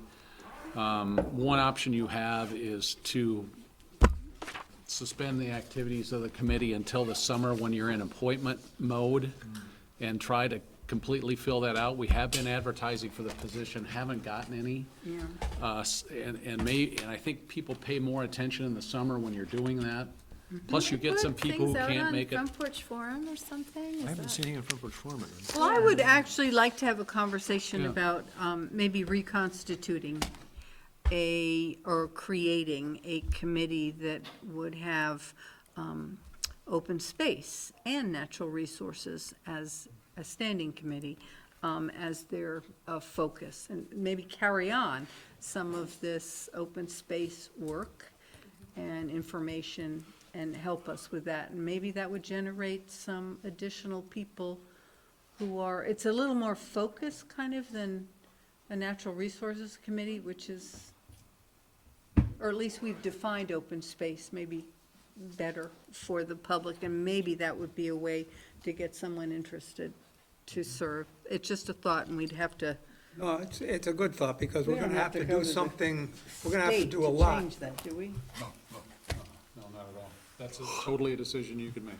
I think that's I'd like us not to wait till summer. That's an awful long time, and let's not lose the members that are willing to continue to serve. I mean, I think the paper is one way to advertise. I would like us to do some outreach on the forum and potentially each of us, the 5 of us, reach out to people we know.